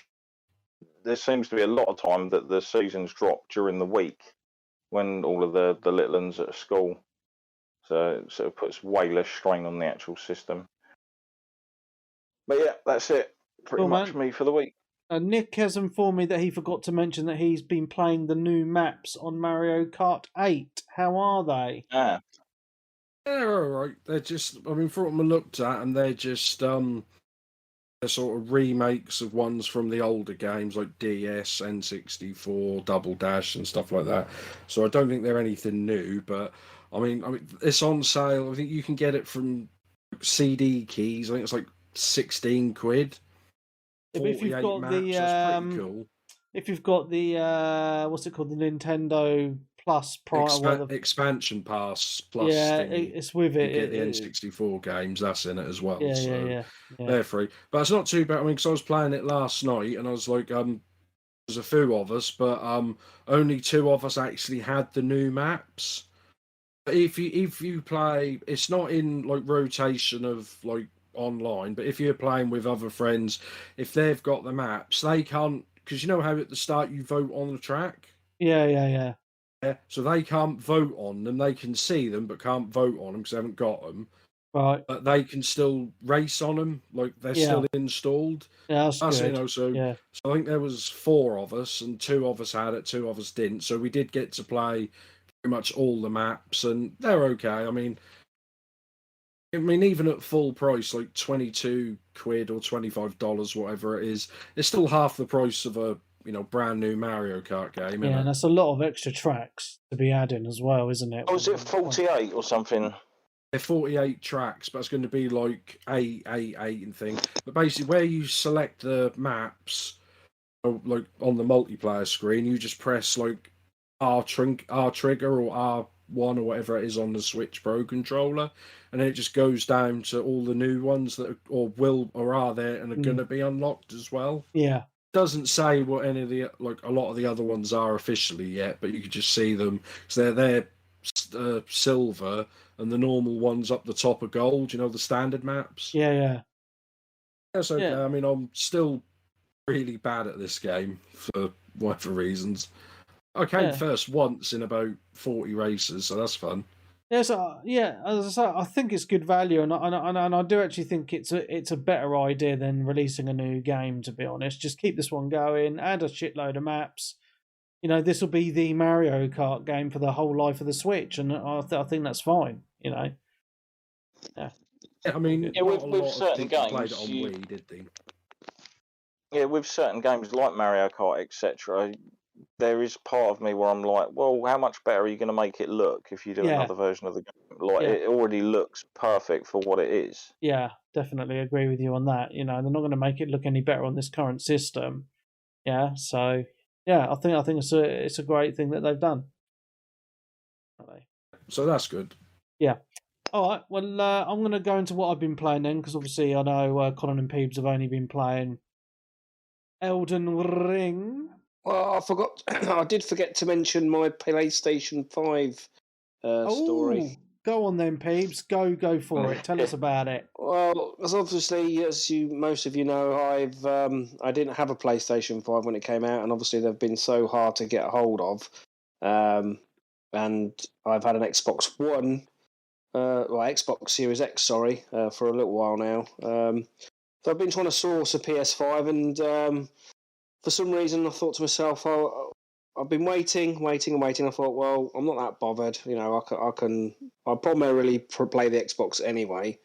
I can wait until they become, more available. But for some reason, a couple of weeks ago, I just got the itch and I had to get one. So I made the step which I said on the podcast last time I was on that I wouldn't do. I ended up having to go to CEX. I traded in my old PlayStation 4 Uncharted, the limited edition, an Xbox One that I just had laying around upstairs, a couple of controllers. Just casually. Yeah, well, it was in my son's room, but he's got Xbox Series X. yeah, but he's got an Xbox Series X now as well, so it was just up there gathering dust. So I got rid of that as well. So I ended up paying about £100 for them, because obviously they're overpriced in the CX. But for some reason, I just had it in my head I had to get one. So I did get one. I was set it all up, loving it, and I had Miles Morales on there, PS5 version. Played that and completed that. Thoroughly enjoyed it. It's a great system. Bit ugly looking and a bit bulky. But I do like the interface. Like I've said in the past, I do think it's a bit more grown up looking, the interface and the dashboard and everything. Friends are a little bit more clunky and get into your trophies and stuff, but I still really like it. Planned on playing a lot on it, and then Elden Ring came out, and I was and ahhing what system to get Elden Ring on. You chose wisely. Yes, you did. I did in the end, but I was very, very tempted to get it on PlayStation, because obviously I just bought one. I wanted to spend some time on the PlayStation. The controller's really good. I thought, you know what, I'm going to get it on the PlayStation. And then a few of the guys were, we're getting on Xbox. I was and ahhing. Because I had some Bing points, I managed to get it cheap anyway. So that was the deciding factor, really, just that I could get it cheaper digitally on Xbox rather than PlayStation. So I ended up getting on there, which I think I'm glad now in hindsight, because obviously Sly, our very own Sly, has bought it on PlayStation 5, and he has started moaning a bit that he can't co-op with us guys to help him through some of the bosses. Although I do see quite a lot of people on the PlayStation playing it. I think it's sort of, well, not split down the middle, but I think there's still quite a few community members playing it on the PlayStation. Yeah, there is. Yeah, I think it's just that time zone thing with Elliot. And I think that's more of it, yeah. And I think the plan was to try and do some co-op and party chatting with Wes, but Wes has hardly played it since it's come out. So Wes is one of them that he'll play it for a while, but then as soon as something else comes out, he's on to the next thing, and then the next thing, and the next thing. Yeah, loves the new shiny. Finishes. Yeah, well, he does finish games, but I think he's got so many hobbies. He does his remote control car racing. He has a dirt bike he races on as well. He has his remote control planes he flies around. He has all these hobbies. Yeah, like he goes through phases. Like he'll go hardcore gaming for like a week, and then he'll go off and do his other hobbies for another week, and then come back to gaming. Yeah. So he's not like one of these consistent people who's always online. So yeah. This question: did you get the disc PS5 or the digital one? The disc. At least you're not hemmed in just to pay the digital price all the time, then, are you? No, I mean, because I was tempted because, as you guys know, most of my games are digital on the Xbox. I've got the PlayStation. I've got a few games on it. I have not got a physical game for it. I mean, Miles Morales was digital download. It was a gift. One of my daughter's friends works at Sony London, so that was a code. I downloaded Horizon, not the latest one, but the one before it. That was a free download a while back. Yeah. So I've got that to play. I've got that to play on it, and finally, my brother sorted out Game Share because I had no end of issues trying to sort that out. Because he's always been PlayStation. Because when we grew up, we were Sega, then we went PlayStation 1, and he's always stayed with PlayStation. He's never had an Xbox. So we got a game shared with him, but he kept getting the password wrong. He kept telling me the password wrong, so I couldn't get on. But we finally sorted it out. I thought I was going to get to play. I thought I was going to get to play GT7 with it on there with the game share. I went on there. It was on his account. Right? Okay, download. You need to purchase this game. I was like, what? What do I need to purchase? Game share. I texted him and he goes, "Yeah, I bought it on disc." You stupid idiot! Why have you done that? How selfish! Why have you done that? He's probably got it cheaper getting the physical. Yeah, well, he said he had some vouchers left over for some Christmas that he used for the disc. So fair enough. Oh, that's fair. But you share the disc, and to be fair, I'm not all that bothered about the Gran Turismo games. They're too silly for me. You need a steering wheel to really enjoy them anyway, to be fair. I'm missing out. That's pretty crap anyway. Well, it has been in the news. We'll talk about that in a bit, actually. Yeah. So, once Elden Ring is finished, I mean, I've still got to go back to Assassin's Creed. I've finished the main campaign and the Irish DLC. I just started the Paris, and I was actually starting to get a bit burnt out on it because I was sunk so many hours and hours into that game. So Elden Ring was a nice break, but once I've done this, I may go back onto the French DLC and get that done. But I will try and spend a bit more time on the PlayStation and play some games on there. Yeah. But does one have Demon's Souls on the PS5? I definitely will be looking to get that. Yeah, you can get it cheap now. You can pick it up for like 20 quid in sales. Oh, yeah. Yeah. I've definitely seen it for 20 quid. Because I did look when I bought it, and it was still going for about 40. But I've definitely seen it in a sale for 20 quid, 100%. I think I might leave that for a little while, just because I'll be burnt out on this by then. Yeah. But yeah, I definitely want it. And just want to say how Robin bastard CEX are. They are. The prices, and they try and skank you. He threw one of my controllers back at me. He was like, we can't take this one. There's a little bit of corrosion in the battery thing, and it just wipes out. But he's like, no. I was like, whatever. And and they'll say I had a Nintendo, like the Nintendo retro things, what they called, the little retro mini SNES. Yeah, mini SNES. I trade that in. It had the box. Yeah, and he's like, I'm going to have to give you unboxed price for this. I was like, why? It's in a box. Oh, but you haven't got the little cardboard insert that goes inside it. Oh, for fuck's sake. Mate, how much? No, you could have sold that on eBay for like 120 quid. I think they gave me 50. Is it 50 or 60? Mate, you should have put that on eBay. Oh, my God. I know. I was just so desperate to get a PlayStation 5. When I get something in my head like that, I have to have it. Oh, yeah, so I'm the same, mate. I know the feeling well. So, yeah, don't blame We've all been there. Yeah, definitely. Yeah. I mean, I don't know how. I thought it's going to be typical of my luck that as soon as I've bought one, they'll become, they'll be all more available. But I still think they're quite hard to get hold of, aren't they? Yeah, they are. Yeah. Cool. So next time I come on in a few months, hopefully I'll have played some PlayStation 5 games. Well, let's hope so. Yeah. Cool. All right. Well, I'm gonna since we touched on it, then I'm gonna mention Gran Turismo. Is this update of Yeah, Best so update of the week. I mean, okay, so I'm still enjoying the game, right? I still think it's a lot of fun. Yeah, but there has been some issues this week, 100%. Right, and this was in my news section. I'm going to just talk about it now because I've been playing the game. So the and you know, I think last week I was moaning that I think it's ridiculous that that you have to be online to play the single player component of the game, like the cafe and doing all that bullshit, right? So this week they had an issue with an update, and the game servers were down for over 30 hours. So while the servers were down for those 30 plus hours, no one could play the single player portion of the game. Yeah.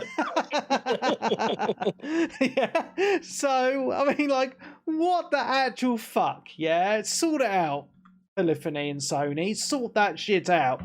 So, one of the reasons for the issues for the update was there seems to be a theme at the minute with nerfing games, right? So one of the things with Gran Turismo 7 is as you play the game, you earn credits to buy cars and do your upgrades and all that sort of stuff. And, you know, they are quite, and I found they are quite stingy with the credits anyway, because I've only bought one car, right? And I have no credits because they seem to vanish with me just buying upgrades for my current cars. But anyway, apparently there's certain races which you can do which give you quite a nice amount of credits. And people have been just exploiting it and just doing the races over and over again. I mean, it's, you know, if people want to do that, yeah, race away. It's up to you, right? Oh, but Polyphony and Sony don't like that because one of the things that they like to do to make extra money is to sell credits for real cash, and people who are impatient or whatever will actually spend real money for the credits to buy the car that they want, right? And they want that to carry on to make more money. So they brought the servers down. They wanted to do an update, did the update. So they've nerfed the credits on some of the races. Obviously, all the fans went up in arms. Oh, this is a load of bollocks and stuff like that. So they took the servers down again to rectify a portion of it, I think. And then something happened and it was down for over 30 hours. Right. So luckily for me, I mean, I didn't even know that it was down until it was back up, because I hadn't played the game for a few days, you know, because I like to play loads of different games and stuff anyway. So I kind of had left it for a few days. So I didn't actually have the experience of not being able to play it. But if I had, I would have been really pissed off. So I can imagine how annoyed people were. However, the game is back online. I played some of it yesterday and some of it today. Still really enjoying it. Still going through the cafe. I've nearly finished all of that. Just finished the Nissan Skyline races, which were a lot of Nissan, mate. Some of my favourite cars. I now have the R32, which is one of my favourite cars ever. So I'm really happy. So I've been really enjoying playing Gran Turismo, and that is literally all I want to say on that, because I talk about it every fucking week, and people are bored of it. But yeah, didn't someone work out? I'm sure someone worked out that if you were to buy one of the most expensive cars in the game, yeah, after this, like, I think it might have been after they added the microtransactions to the game, because they kind of weren't in there for the reviewers and stuff originally. Yeah, that's correct. Yeah. It was about 90 something quid. Yeah, I mean, the thing is, right? All the cars apparently cost way more in this game than they did in the last game. Yeah, that's correct. And they're restricting like how you access the cars. Yeah, so their excuse is their real world value. If it's their real world value, that's fine. But at least change the winnings in the races. Yeah, they need to sort out. I mean, the Gran Turismo games have always been about. They've always been about grinding away to earn the credits to buy the best cars anyway. So that's just kind of to be expected. the fact that they've made it so fucking long to earn the credits in this game, and they also, you know, sell you the credits for real money, it makes you think, have they've purposely done that to push people to actually spend more money? Yeah. Yes. I mean, I can understand like prolonging something because there is a sense of accomplishment, like you've said with obviously Elden Ring, of working towards something and then finally getting it. And sometimes if you get stuff way too easy, it's like it doesn't feel as good. Yeah, that's correct. You know, and you know, like I remember, I was going to say back to a legendary game, Test Drive 2. Yeah. I remember in that credits were quite hard to come across unless you sort of went to the casino or did a lot of races. But that meant going out and buying one of those prestige supercars just felt all the better because you work. Yeah, I know what you mean, Darren. But the thing is with the Gran Turismo, right? And they don't come out very often, right? You're lucky, like you usually only get one Gran Turismo per console generation on the PlayStation, right? So, you know, they are expecting people to be playing this game for the next 5 years or so. So you want to have something to achieve in that amount of time, right? So you're always going to be working towards another car, yeah? And that's what brings people back to play it for a prolonged period of time. I think some of the problem with gamers these days is they want everything now, where you know, and whereas these games are designed to be a little bit of a grind. So I can see kind of both sides of the argument, right? But yeah, it's still there was once something I heard, Webby. I don't know if you've said it, or maybe I zoned out when you said it over the last few weeks, but I didn't know. Did you about the ray tracing? Where it's only available in the replays, not in the actual game. I knew about that before the game even come out, mate. So but they were they tried to keep it a secret, didn't they, or something? Plus, there's not particularly. I think they just didn't make it like super common knowledge and advertise it like as in like, oh, by the way, yeah, I know, and you know the replays look great, and the thing is, right? I mean, Gran Turismo games aren't really for for everybody. You know, it's very, you know, it is the most simmy racing game you're going to get on a console, in my opinion, right? And I know there's other sim racers out there which are very, very good. Yeah, like Project Cars 2 is a prime example, but this kind of goes at another level just of how big the game is, right? But you kind of got to be into cars to really enjoy the essence of this game, really enjoy racetracks, and just want to spend time learning the tracks and all the different cars as well, right? So it is kind of a niche-ish market. I think the game works well with a controller. The PS5 controller does a really good job with the force feedback, which is really, really nice. But to be honest, from my point of view, right, I mean, I've never really stuck with sim races because I just get a bit bored after a while. But since I got the racing wheel, like it's opened up a whole. It's just like the games are brand new, and it just adds that extra depth, right? So, you know, it's just that like with a wheel, this is kind of the ultimate console racing experience, in my opinion. I know it's had issues, and you know, I don't agree with the always online and the microtransaction part of it, but as a racing game, like graphics and handling, it all comes together so well. It really, really does. Like the cars feel so good on this game. It really do. They all feel different, and as they should, in my opinion. Yeah. So you think Gran Turismo is better as a franchise than Forza?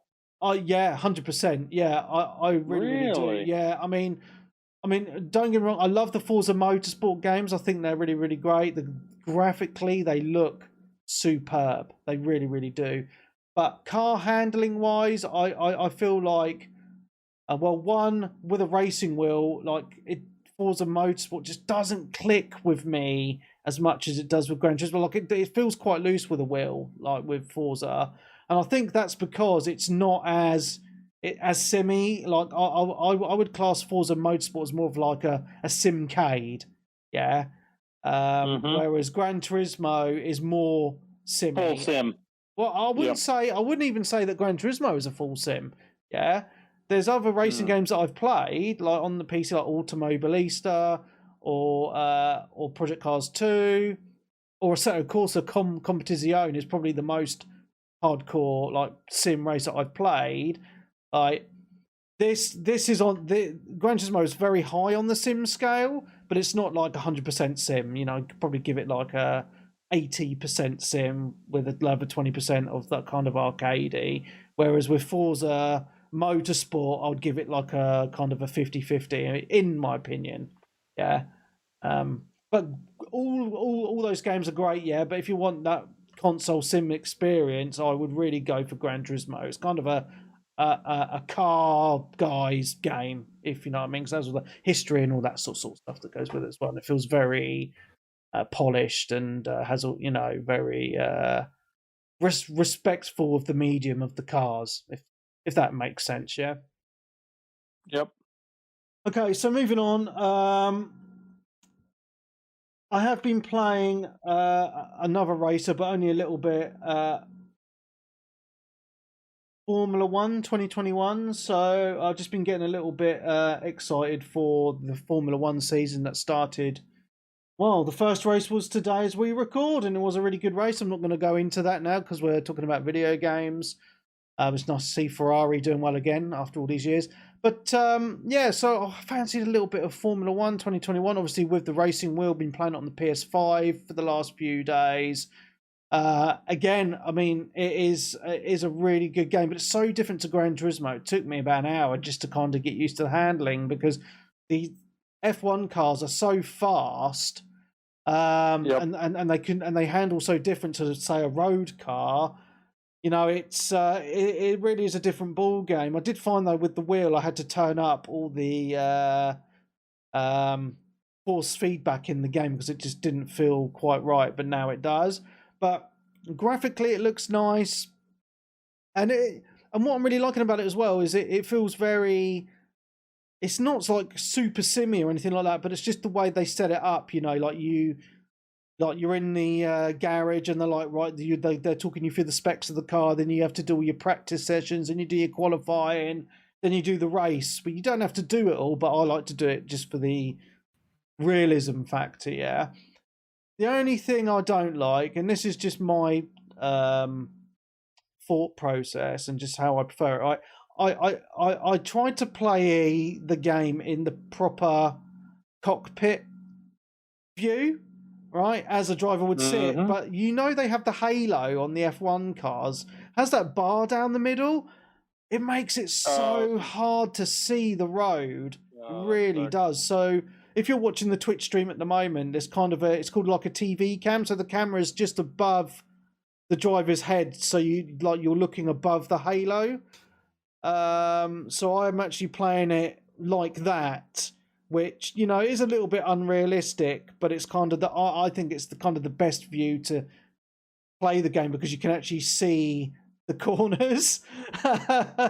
Yeah, because it's just so hard in the cockpit view. But I tell you what, I mean, it's such a polished game, so well done. I mean, graphically it looks nice, and once you get used to the handling of the cars, like you feel like that sense of speed you get, especially when you're going around the corners.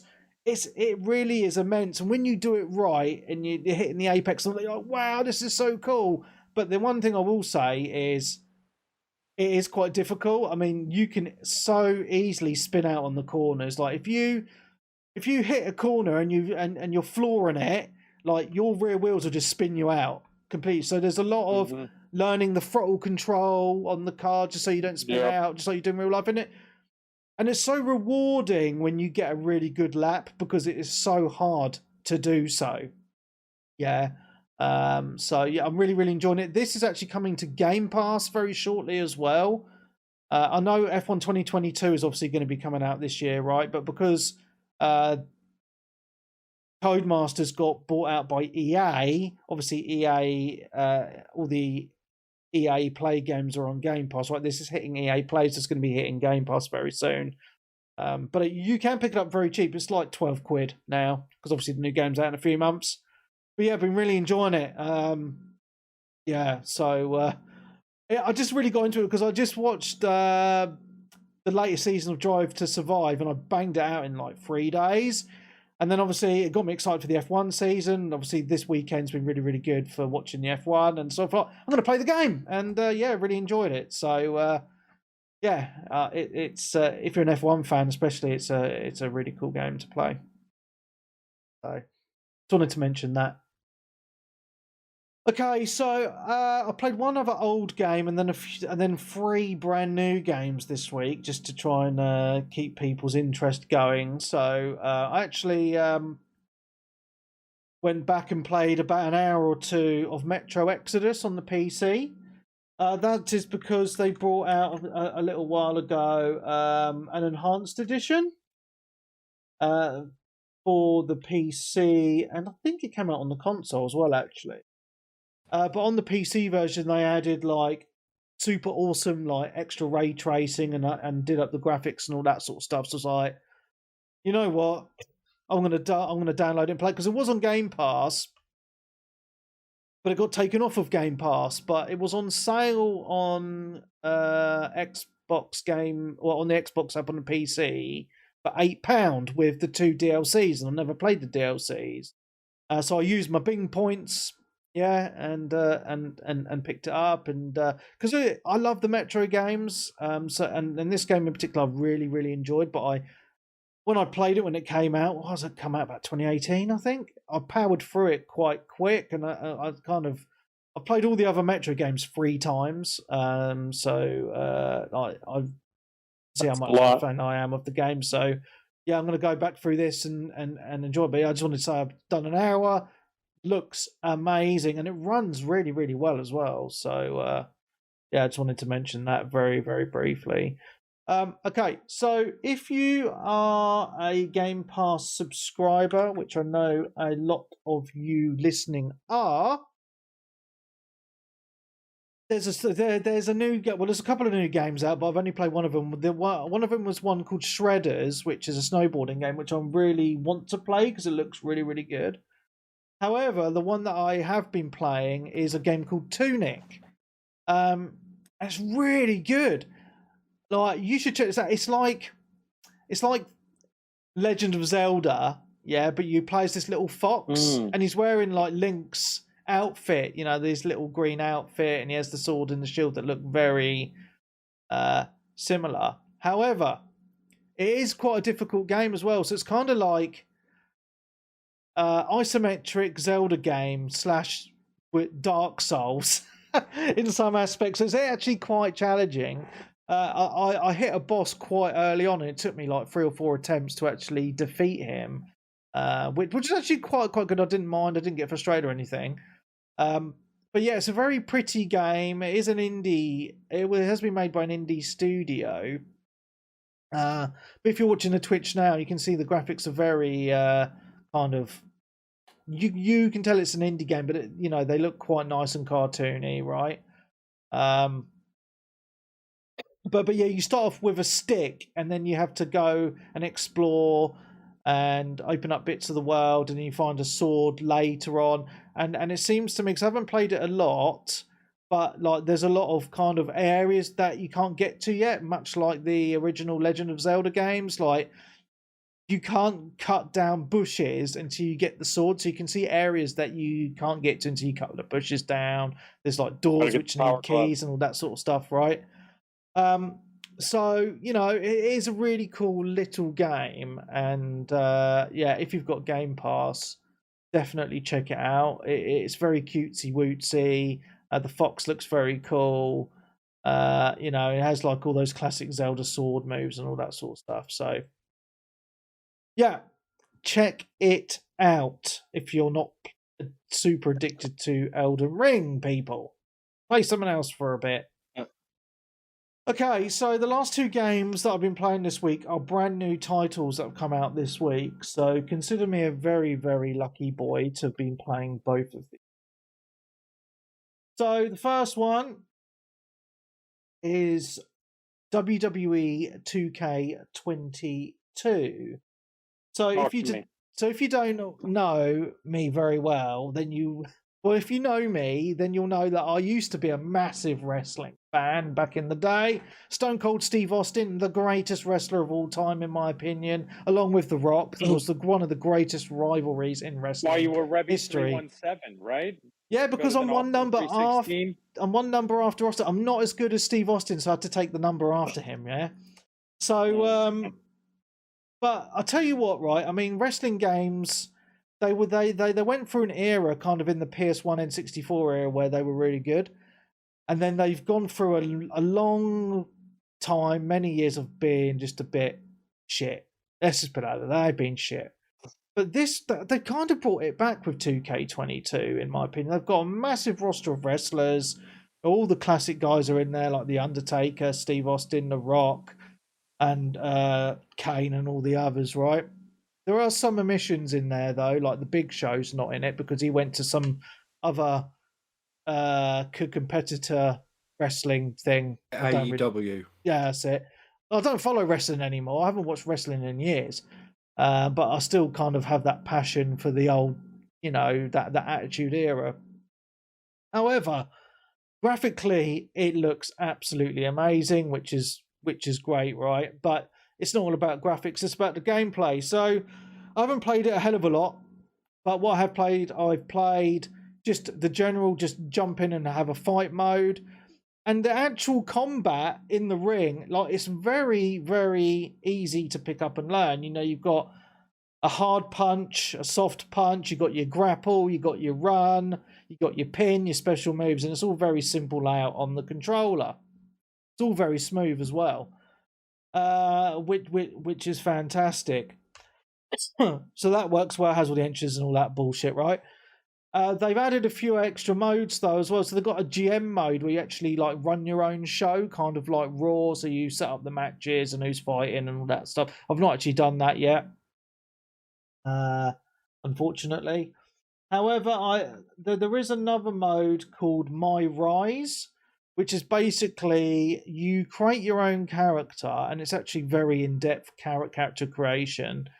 And then it's basically you start off like in the wrestling kind of school that they have for the WWE, and then you have to like work your way through wrestling school and prove your worth to actually be entered into kind of the main show. So you start off in school doing all the little like learning, doing the small shows and all that sort of stuff, trying to get into the main show. So that seems like it's going to be quite a good long story. I've read reviews that it is actually one of the best modes within the game. There is another mode where you follow the career of Rey Mysterio. So if you're a Rey Mysterio fan, obviously that would be something that you would be interested in. It's got I haven't played the multiplayer mode, but it's got quite an in-depth multiplayer mode. So that'd be quite good. But yeah, I'm just really enjoying actually having a wrestling game that's good again. And as I say, having all those classic characters and just having some in-depth modes that you can kind of dig your teeth into. So it's a good game, and I'm thoroughly enjoying it. Didn't they have a break for a couple of years? Well, they needed to, mate. They released them every year, didn't they? But I think they got a bit worn out and they weren't selling as well, so they decided to take a bit of a break and put all their efforts into this one. And from what I've seen, it's coming up on a lot of my feeds as a lot of people are playing it. It's getting really good reviews. Yeah, that's cool. Yeah. What happened was the people who made it got sick of it and wanted to change it and change it up, and they were like, "Nope, it's selling. Do what you do." So most of those people left. Yeah, like people who worked on it, Ukes and stuff like that. And then when they all finally left, they took the engine with them as well. So the last one, 2021, actually used a PS2 engine to make the game. That's all they had. And they just completely... And the last one... Was that the one with... it was... Which was the one with, like, the horrendous glitches of people, like, doing, like, breakdancing moves on the mat, like while they're juddering about and stuff. Yeah, that was that one. That was the last one. That's why they had to leave it a couple of years because, well, they didn't have no devs and they didn't have an engine for it. Wow. So that's like, I mean, you remember the old PS2 and Webby said PS1. In our heads, they looked amazing and everything was brilliant. And it's kind of like real wrestling. They're not actually punching each other because, not because that's what they're not supposed to do, but the graphics and the engine weren't clever enough to actually, collision detection and stuff like that. Yeah, the last one was that went down to about £10 and £5 within 2 months. Yeah, could not give it away. Yeah, I mean, but the last good one I played was WWE All Stars on the Xbox 360. And that's because it was really cartoony and over the top, and they were just like jumping really high in the air and doing. It was just silly, but it was really, really fun. Yeah, well, that's because it had some of the classic wrestlers in it as well, like Hogan and a Warrior and all them sort of stuff. Yeah, going back a bit further. Yeah. Yeah, so I just wanted to mention, it's really surprised me, and I've seen a lot of people on our Discord and on my Xbox friends list playing it. So I think it's sold quite well already. Yeah, man, it's good, really, really good. If you smell what the Rock is cooking. Okay. So I played one more game this week, and this is a game that I completely shat on last week, and I still picked it up because I'm a fucking Noobenstein. What? Stranger of Paradise, Final Fantasy VII, Final Fantasy Origins. So I know I played the. Loads of people playing this though. Well, I'm just trying to find a good video, so I do apologise. I moaned about it last week because I played the demo on the PlayStation, and the graphics were really shit, and I just couldn't really get into it. And I think some of it was just because I was in the mode of in Elden Ring mode, and I just wasn't really in the mood, if that makes sense. Well, but I started playing it yesterday, and I've got past where I got in the demo, and I'm actually, apart from because the graphics are still not great, I'm going to put it out there, it still doesn't look super amazing. It looks, I'd say it's serviceable. I mean, I'm playing it on PC, so it looks, a lot better than the PlayStation 5 demo that I played, but it's still not, super amazing in the graphical. However, I'm enjoying it for the combat, and I tell you what, it's pretty much Elden Ring combat, but so much easier. So, you've got, you target the enemies and you use your right bumper. I'm sorry, I'm just trying to find a really good bit of the... Yeah, so you lock onto the targets, and you got your right bumper for hitting, and you got your right trigger for your hard hitting, right? But the cool thing about it is you can quickly change between different classes. So you can have 2 classes on the go at once. So you can have your sword, and then you press the Y button, and then you can quickly change into a magic user. And so then you can blast your fire, ice, wind spells or whatever, right? So different enemies have different weaknesses, and it's very much, it feels a little bit like the combat. So I did compare it to Elden Ring, but it's very fast. So it feels like a mixture between Elden Ring and kind of a Devil May Cry combat, if that makes sense, just because it's so fast. I know exactly what you mean by that. Yeah, I sort of agree. Yeah. And the way that the hits feel and stuff as well is very Devil May Cry. Yeah, so if you're not a Final Fantasy fan, I don't know how you're gonna take this game, to be honest, because it's very much fan service. So it is pretty much a reimagining of the very first Final Fantasy game that came out in 1987. Yeah, because Sorry? Nothing. So I actually recently played Final Fantasy 1 probably about 4 or 5 months ago. Why? Because they did a pixel remaster. They've done pixel remasters of 1 to 6 on Steam, and I've got them all, so I'm slowly ploughing through those. I'm on Final Fantasy 2 one that was on the original Nintendo, right? Yes, that's correct. Yes. Okay. So they improved it a lot, Collie. That was I know the original was really. But I mean, you still walk around in the wilderness grinding your dude for 18 hours before you can go to kill a boss. It's not. No, it's not that hard. No, I mean, I completed it in under 30 hours the first game. So, but Final Fantasy. So this Stranger of Paradise is the story pretty much of the original Final Fantasy. And it's a very simple story. The first game. It's basically there's these 4. So it's basically like there's a prophecy that 4 warriors will turn up with these crystals to save the world and to banish, the darkness of the land. So basically the game starts off, right, and there's 3 of you, and it's like, well, we need a 4th, right? So it skips a lot. Like, it's really weird. Like the beginning of the game, it like tells you, the warriors can't go and fight chaos until they've gone around the world and fought these other monsters.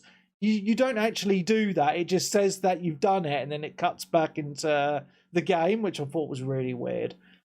But it's really odd. Like, in the graphical department, like the main characters in the game actually look quite good. But then it's like kind of like the side characters who you speak to very briefly just look so shit. It's like there's such a difference between the character models in the game. It's quite jarring. But I've heard like a lot of the cutscenes are renders rather than actually in game. Yeah, that's why there's like a slight issue, and why people have said it looks much better when you're in the game than during the cutscenes most of the time. Yeah, but to be honest, like in the world, like I don't really have much issue with the world, with what that looks like. It looks quite nice, but I think what I'm trying to say is it reminds me of an old Final Fantasy because it's very linear, and the way the game is set out as well. It's like you've got a world map, but you don't walk on it or anything. It's like, it will say like, go here for the next level, and then when you've completed it, it'll come up saying level complete, and then it'll say this is the next level, and it'll give you a ranking and all that. So it's very old school in game design is what I'm trying to really say. So if you like that sort of game design, then yeah, it's cool. So as I say, the story's very simple. The gameplay is actually quite fun because it's actually more in depth than what I actually thought it was. It's very loot heavy as well. The enemies drop a lot of loot in regards to more weapons, armor, accessories and stuff like that. So you find yourself in the menus quite a lot, equipping different weapons and armors and stuff like that, just to improve your character. Different armor sets favor different classes. So you've got like your main sword class, you've got your mage, you've got like a spear, you've got like the double daggers, and I think there's some other classes I can't quite remember off the top of my head. So gear is kind of tailored, different gear is tailored towards different kind of styles that you want to use. So it's actually, as I say, it's very linear. However, sometimes I quite like a linear game, right? It's very fast and fluid. It's not too difficult either, which is quite nice. And the story isn't, super in depth, but there's enough story there to keep you going, and you know what to do. And it's pure fan service for Final Fantasy fans at the end of the day, because it's got all the music, it's got a lot of the characters, like the old character names, like Garland is a fan favorite in a lot of the games. Has all these different tropes in there. So if you're a Final Fantasy fan, you might actually really enjoy it. And what I've found quite interesting as well is the reviews have been kind of all over the place on this. Like, I've read the IGN review today. They gave it an 8 out of 10. However, the Metacritic overall on the Metacritic's kind of, I think it's 70. And you go down and look at the so-called professional reviewers, and they're kind of, they're all over the place, man. So it's one of those kind of Marmite games, I think. But from personal experience, I would say, if you're not a Final Fantasy fan, then it's kind of pointless. It is a fan service game. I mean, Darren, I don't know if you've picked up the main game, but you've definitely played the demo, haven't you? Well, I played the first demo. I didn't play the second one. Oh, the okay. one that's sort of like the start of the game. Yeah, I mean, is this a game that you think that you would pick up, or you're gonna like, and if you do, I mean, it's probably, I mean, I would say it's kind of a wait until it's on sale sort of thing, and I don't think it's going to be long until it's on sale, to be honest. It's just the fact there's a few other games coming out, and I've still got other games I'm playing at the moment. It's just sort of like it never really fully grabbed me, so I was just like, no, I'll pass on that one personally. Fair enough. I mean, I felt like that, and then I was just like, you know what, I'm gonna give it the benefit of that because I love my Final Fantasies, and I've got like pretty much every single one.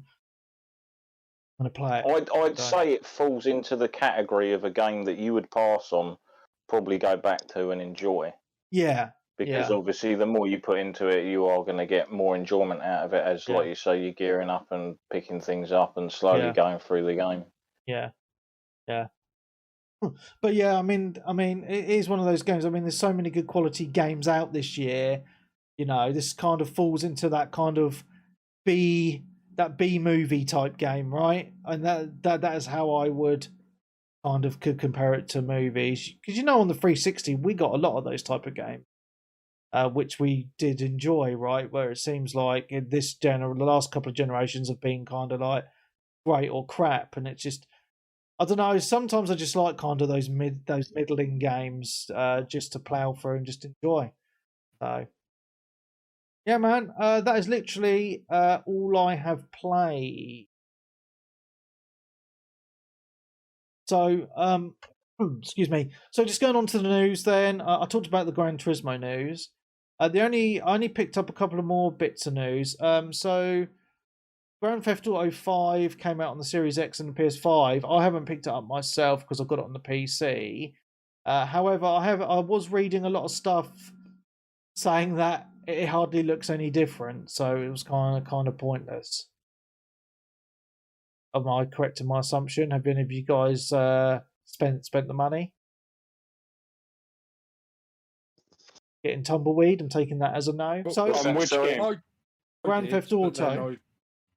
Grand Theft Auto. Cancelled it because it was crap. Yeah, so... Well, I had a thing where, because I said to you, Webby, like, it's just weird how they've priced it, like, on PlayStation and Xbox. And then on the day, they actually changed it so you could buy them separately, like on PlayStation. So you could buy, like, £9 for Grand Theft Auto Online and then another £9 for the story mode.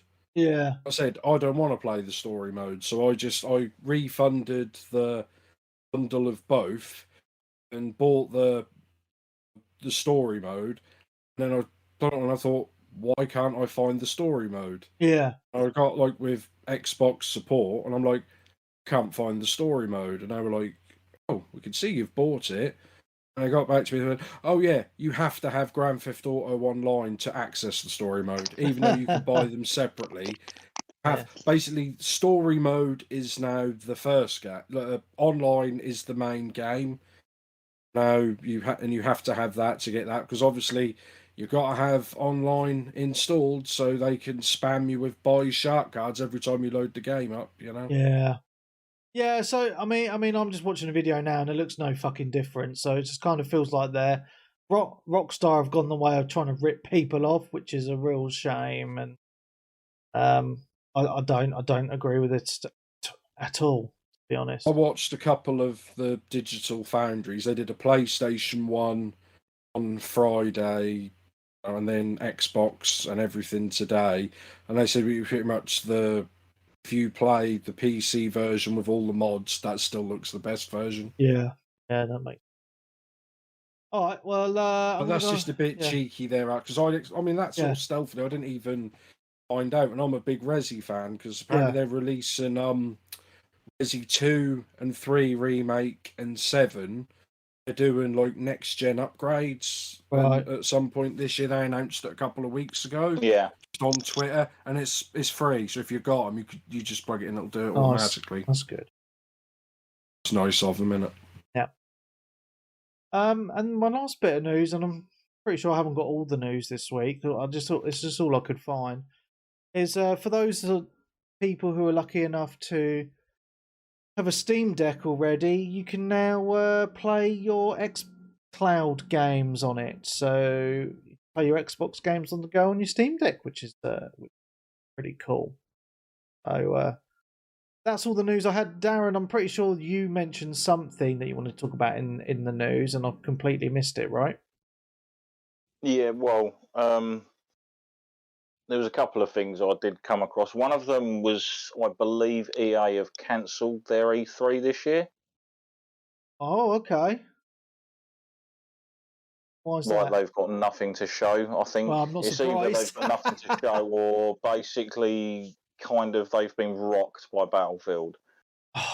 They still haven't Like sold in it. in the fact of like, if we haven't really got anything of worth to show, we're better off just keeping quiet, waiting until it's fully done, and then sort of showing it off to people. Yeah. I believe also this week there was some information leaked about Starfield. Oh, okay. Well, not necessarily leaked, but released. So there was like a few little scenes and stuff shown, and then like Todd Howard and a few other developers talking about like being able to join different factions in the game and sort of how they want it to be, which is a good sign, because obviously we're hoping to see some of that around E3 and then the release possibly at the end of the year if there isn't any sort of delay for polishing, etc. What was the other one? It was the State of Play presentation. Oh, I completely missed that. You know, Hogwarts Legacy. Yeah, I was going to ask about Hogwarts Legacy. It has a lot of chatter going on. I'm interested to hear. This is something that I've seen the Potter films. I wouldn't say I was a mega fan. I think they're decent I've read all enough. the books twice, watched all the films. I like it well enough. Yeah. Well, yeah, there's a. So I just want to mention, I'm going to put a link in the Twitch chat for people. There's a 15-minute gameplay video on YouTube, and I watched it this week, and it looks amazing. I'm getting this day one. It looks so good. Yeah. Sorry to chime in. It's all systems? Yeah. Is it all systems? Yes, it's all systems. Even the Switch. Is it Warner Brothers? Although it's got to be a cloud game. Avalanche is the developer, isn't it? I'm not sure who's publishing it. Yes, Warner Bros. Yeah. Oh, it is Warner. Was this like Bully, but in Hogwarts? Pretty much, yeah. Sort of, but yeah, you can go out. It's open world. Yeah, yeah. So this is the cool thing about it. Like a mixture. Think of like a Harry Potter persona, possibly. So they were saying in the video, manage the time with the like lessons and obviously doing the other sort of stuff and going out and doing the story bits. Yeah, it's set before the Harry Potter books, isn't it? Like about in the 1800s. Yeah. So that's good. It means no characters that you know from the Harry Potter books. This is 100 years before Harry Potter. I imagine you're probably going to have characters turn up or mentioned that are in the lore Dumbledore of the series. No, this is before him. Yeah, they showed, like in the video, they showed some ghost characters in the books. I think that's Nearly Headless Nick or something, isn't it? Yeah, I think that's his name. Yeah, in the graveyard. Yeah, Nearly Headless. But it looks really good because the graphics look absolutely amazing. They shouldn't look like the environments look incredible. Yeah, it's very detailed, very in depth. Like the whole school looks absolutely massive, and there's like loads of secret areas and stuff like that. And there's a whole like open outside in the world area. Like you can get on a broomstick and just fly around the open world outside of the school, and it looks pretty big as well. You learn magic, like different magic spells. You do your lessons to learn more and stuff like that. Or you build up relationships. Is there multiplayer co-op, and can we all be House Gryffindor together? I think there is rumours. I'm not entirely too sure if it's fully confirmed that there is going to be sort of like a co-op sort of aspect to parts of the game, because you can go in and find dungeons and things like that, and obviously there's secret areas, but they look from basically similar to Elden Ring in the sense they look like they've crafted a world that you want to go out and explore and drink in because of the presentation and the way it's done. Yeah. It's just like almost so well done. Like the bits when like obviously you create your own wizard and you go through, it's RPG-ish. I think you can kind of turn to the dark side if you were in a will. Yeah. Like be good or bad or whatever with obviously decisions, etc. But yeah, when they were going through all of the different areas for the different houses, Yeah. like you just said, like Ravenclaw, Hufflepuff, and all of those, like just the decor and stuff in the world. Yeah. For those, just looks so well done. Love it. I just want to eat treacle pudding and snog with someone from Hufflepuff, and I'll call it good at that point. But I mean, I did Quidditch, think man, that we're the gonna game... be on the Quidditch pitch together. It's gonna be amazing. I was worried at one point where they show, because there's a lot of customization in the game as well. So you get your own personal area, or you can sort of brew your own potions and obviously help with your lessons and learning different magics, etc. Yeah. I noticed like you when you planted stuff, there was a timer. Oh yeah. That started counting down, and straight away I was like, "Oh, here we go. This is like buy these gems to speed up the process." Like the old like mobile phone crap, like the time savers and stuff. But I think the devs announced shortly after that there is no microtransactions. Excellent news. Yeah, it looks fantastic. I watched because I watched the whole video, and I was just there is a awe. 4K version, 4K HDR version, I think, available. Yeah, that's what I watched. That one just all right, yeah. Yeah, it just looks so like it looks. And this is what I like about it. It just looks like they put so much effort into like just so many little details in this game. And it's quite rare to get good games from films and TV shows. And when they get it right, they do make something special. And this certainly looks like something that is going to be special. I mean, I don't know when it's out. This year. Yeah, I know it's out this year, but I don't know. I'll be on this, right?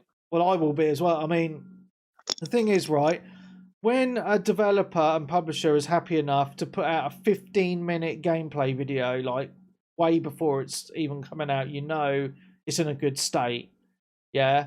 So I've got really high hopes for this game. I'm so looking forward to this.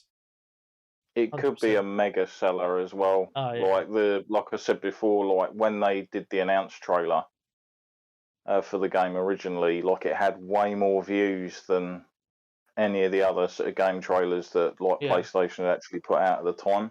Yeah. It just goes to show how strong that brand is and how many people that are now in their like mid to late 30s who completely grew up with that franchise. Yeah, definitely. Yeah, so yeah, it's just been a nice surprise when I saw that video. And the thing is that I didn't even know about it, and I just saw people talking about it all over the social medias, just going, "Oh wow, this looks amazing." I was like, "Oh, I need to check this out," and I was like, "Wow."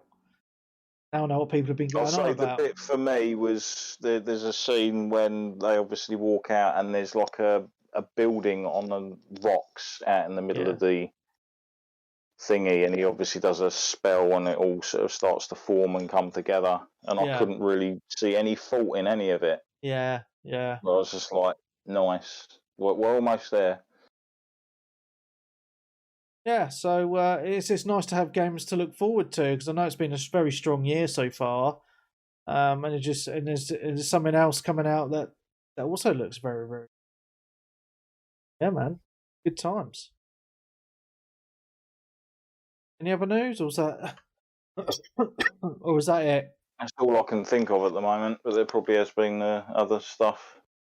Cool. All right, so there isn't any questions for this week at all. People have been quite lazy and not asked any questions. If there's any questions in Twitch, please put them in now, because we're about to end. So, yeah, man, I've really enjoyed this week. It's been really nice to have Peebs and Colin back on. Thanks for having me. I just wanted to talk some Elden Ring. That's all right, mate. That's all right. I'm sure we'll be talking about it for the next few weeks at least. So, and I look forward to doing the special once we've all finally finished it as well. So, all good times. Okay, cool. So on that note, we've not got any questions, and that's fine, because we've gone on for 2 hours and 15 minutes on the recording, and that's plenty of time. So, from everyone here, it's been amazing. So for me, Mark Webb, Gamertag, PSND, Steam ID, Webby, 360G. Resident Chivo Hall, Mr. Peebs. Nick Votes on the Twitter and the Twitch. Carly was going to let you. Sensei Switch. So thank you very much. Big thank you to everybody who is on the Twitch. Benjamin did ask a question. He's just asked it now. He says, do you think it's odd that Sony did a state of play for a multi-platform game? No, they do it quite often, and they've probably got some advertising deal to just to advertise it on the PlayStation, right? That's what they usually do on those things. But not even that. Yeah, like you say, like people will just be like, "Oh, PlayStation did a Harry Potter thing. Harry Potter's going to be on the PlayStation." It's just like one of those memory things for sort of normies and stuff, I guess. Yeah, definitely. Or the PlayStation version to get Harry Potter's DLC wand or something. Yeah. Cool. All right, guys. Well, it's been emotional. If you want to listen to all of next week's show, you need to join a Patreon or listen live on Twitch. You can join a Patreon at patreon.com/360gamercast. If you want to listen live, that's super cool. Twitch.tv/Webby360G. And that's about it. Everything else is on the website 360gamercast.com. If you want to find us on the socials, join the Discord. It's amazing. So thank you very much. We will see you next week. Goodbye.